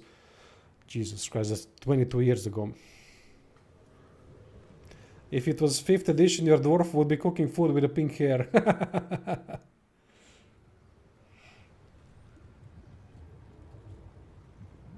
What you mean, Zoltan?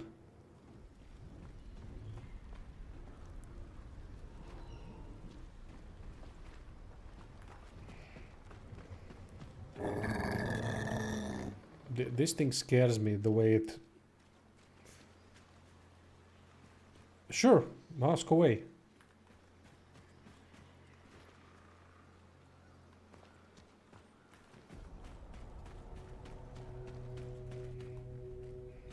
Alright, so we've dealt with this, found another thing that can help us, increased melee critical hit chance. I have to say I'm playing this game, and even though it's exhausting for my brain to do the streaming and playing a tough game like this, I'm not that exhausted. My will hasn't degraded at all to continue playing today, which is a good sign.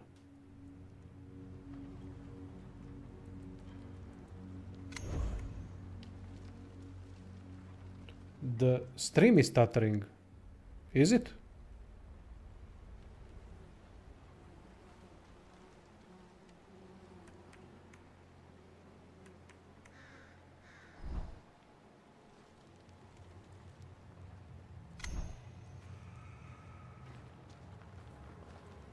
I'm stuttering when I'm talking, maybe that's why. That's just the way I talk, unfortunately.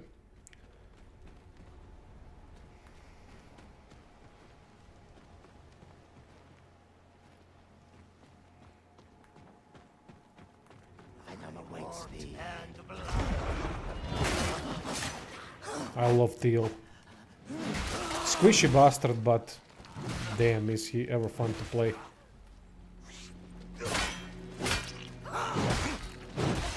Even the block animation is solid. I mean, these are not proper blocks, I know, but still, the way the sword moves just a little bit, it gives that impact feeling that you are blocking something. Sound effect is also solid behind it. So those little details in this game are quite nice.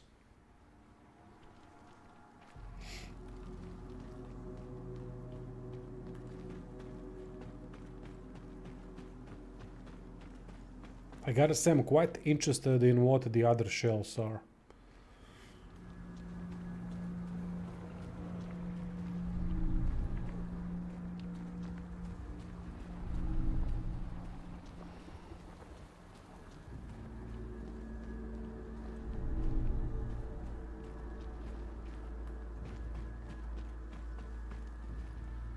Oh, that's definitely some kind of a boss or something similar.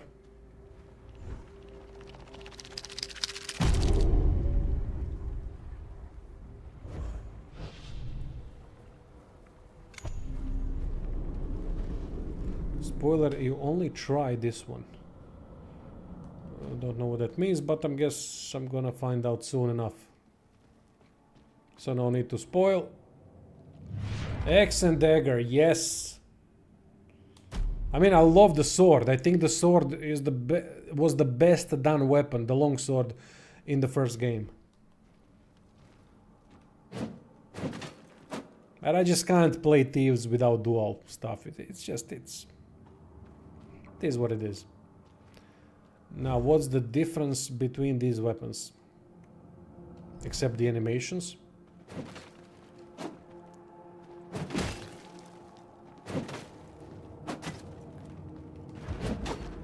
Oh, nice spinny spin.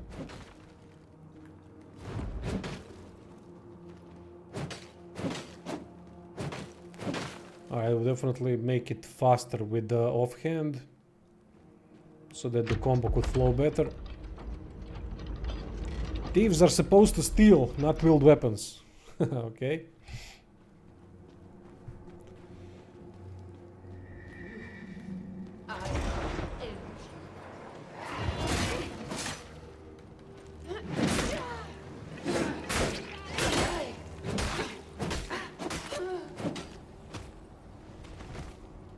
Rogue. Oh, okay. Okay, fair enough. I always consider that the same. I know that in D&D world is not the same.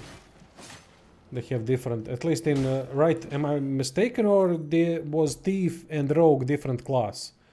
I mean, similar, but in some ways different.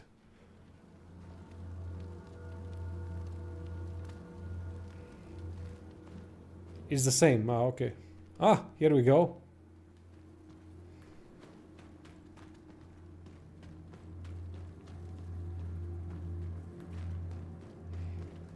The magical mirror.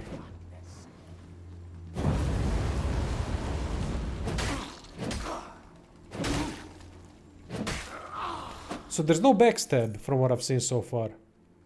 That's a shame.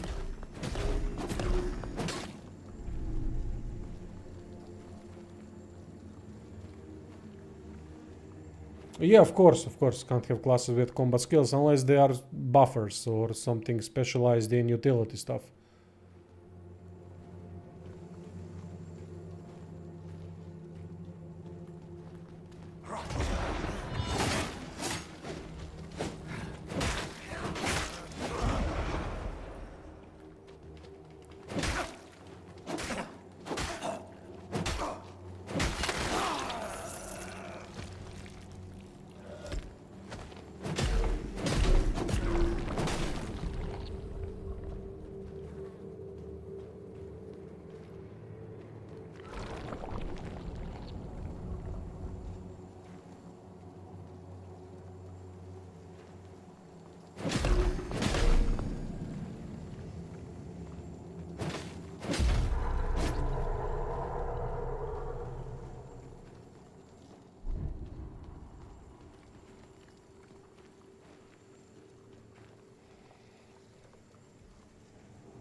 Oh, I also like one dagger.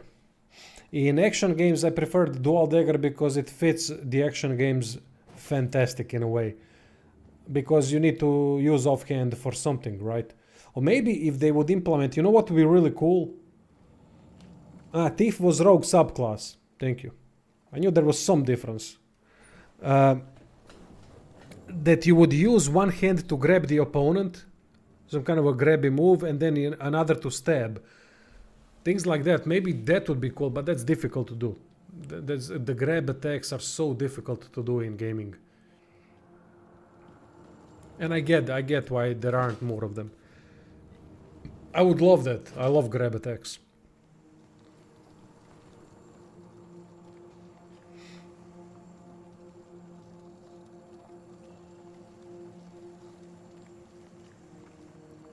The game that does it the best, out of the recent ones, I can't remember the other.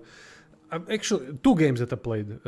Crimson Desert does really good grab attacks. I really like that. They really, when it comes to unarmed and grab attacks, Crimson Desert is top notch. And Midnight Fight Express, I think that's the game. That's my favorite beat 'em up game. It has such cool grab moves, as far as I can remember. All right, so anyways, remember the doorway? That's this entire dungeon. Yeah, if I could find the way out. Aha! No. Oh, then I gotta do this. This is the only thing that's here.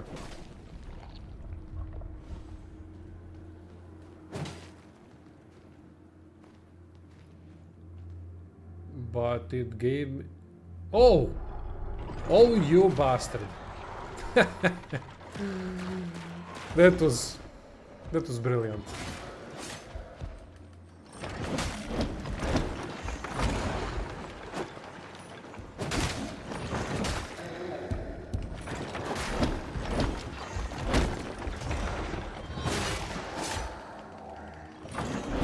Ah, shit. Okay.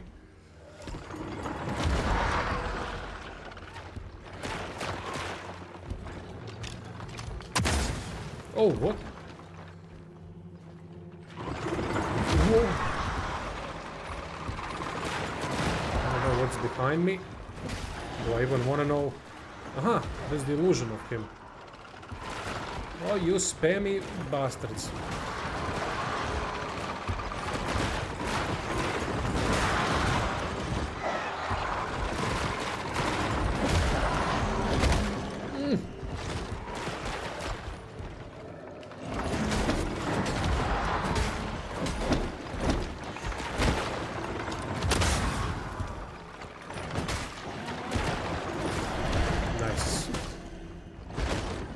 Damn. These fights are much faster than Dark Souls fights. At least the older Dark Souls. Elden Ring is kinda over the top. Not kinda, it really is. Unbalanced as fuck.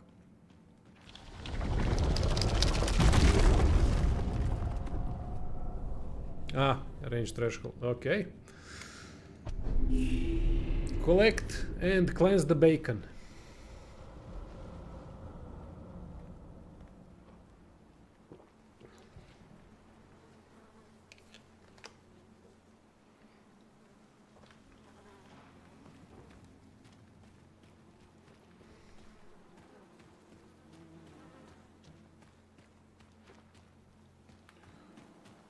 What's the shaky thing?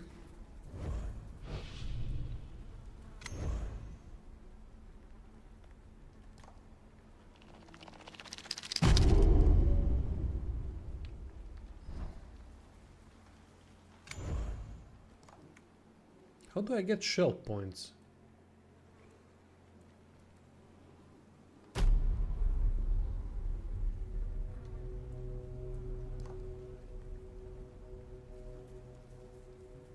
I guess it's part of leveling up, if I'm not mistaken. Oh yeah, I can see now. Yeah, every level up we get shell point, 1 shell point, and then if I level to level 8, I'm gonna get 2 shell points. I get it. All fine. Now let's see what that bastard was. Ash Williams from Evil Dead would solo the entire Mortal Shell. He would solo anything, mate.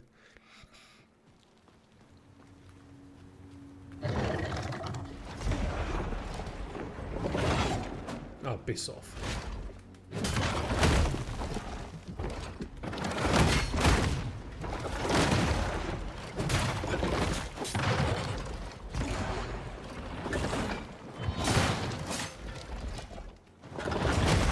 Oh, jebem ti krv.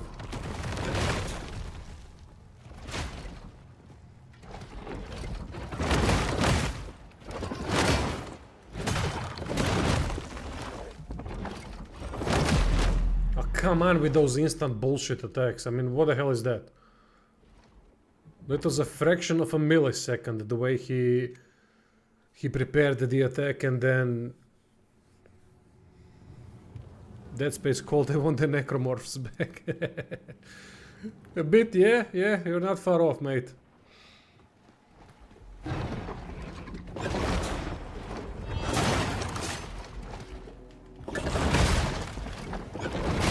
Jesus Christ. Have you heard of a fucking multiple frame attack? Yeah, this guy's bullshit.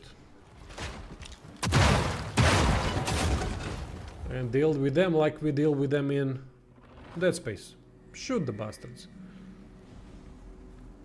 Oh, I love original and the second one. I even played the third one. It was different. Dead Space and Resident Evil have a similar problematic progression when Resident Evil 6 came out, when it was more of an action game. I had fun though with that game, I know it's shite, but I had fun with it. I had fun kicking zombies in the mouth. I don't know why. I loved kicking the shit out of them. I always wanted to do that in Resident Evil games. And maybe because that was the only one that actually allowed it, I was fine with the shittiness of the game overall, just to be able to punch some zombies. And that Dead Space 3 also did the same thing. It turned more into a action game than horror survival. Yeah, everything here is enjoyable to use. Impact satisfaction and kill satisfaction is quite high. I mean, my first reactions, the people who were here at the beginning of the stream, when I started disassembling enemies, I was quite surprised at what I'm seeing in a positive way.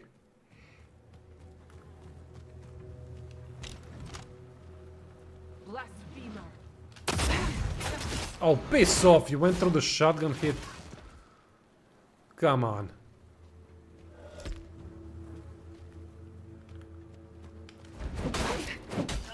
Oh, this is a powerful attack. I'm gonna have to use this more.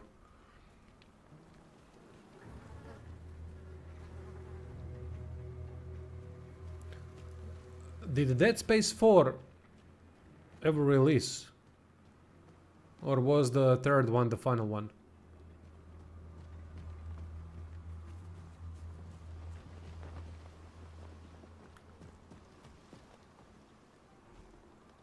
It's the Balkan party over there. We're gonna avoid that.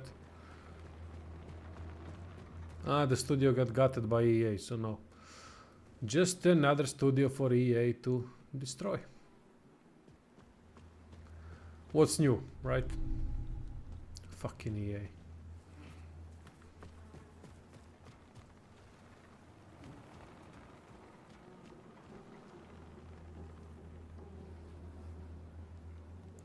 Also, I feel like Dead Space on Earth would remove the sci-fi charm of, well, space.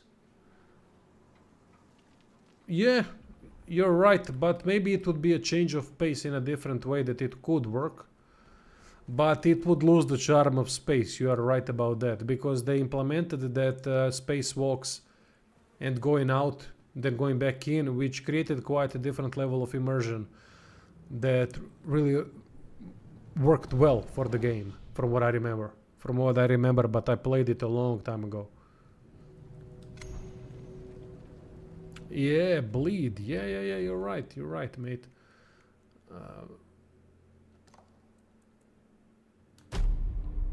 Forgot to equip it. But anyway... that will be it for today. I will stream the game again tomorrow. Kind of feeling the fatigue right now, not with the game, but I'm just tired a little bit. Had a really bad night.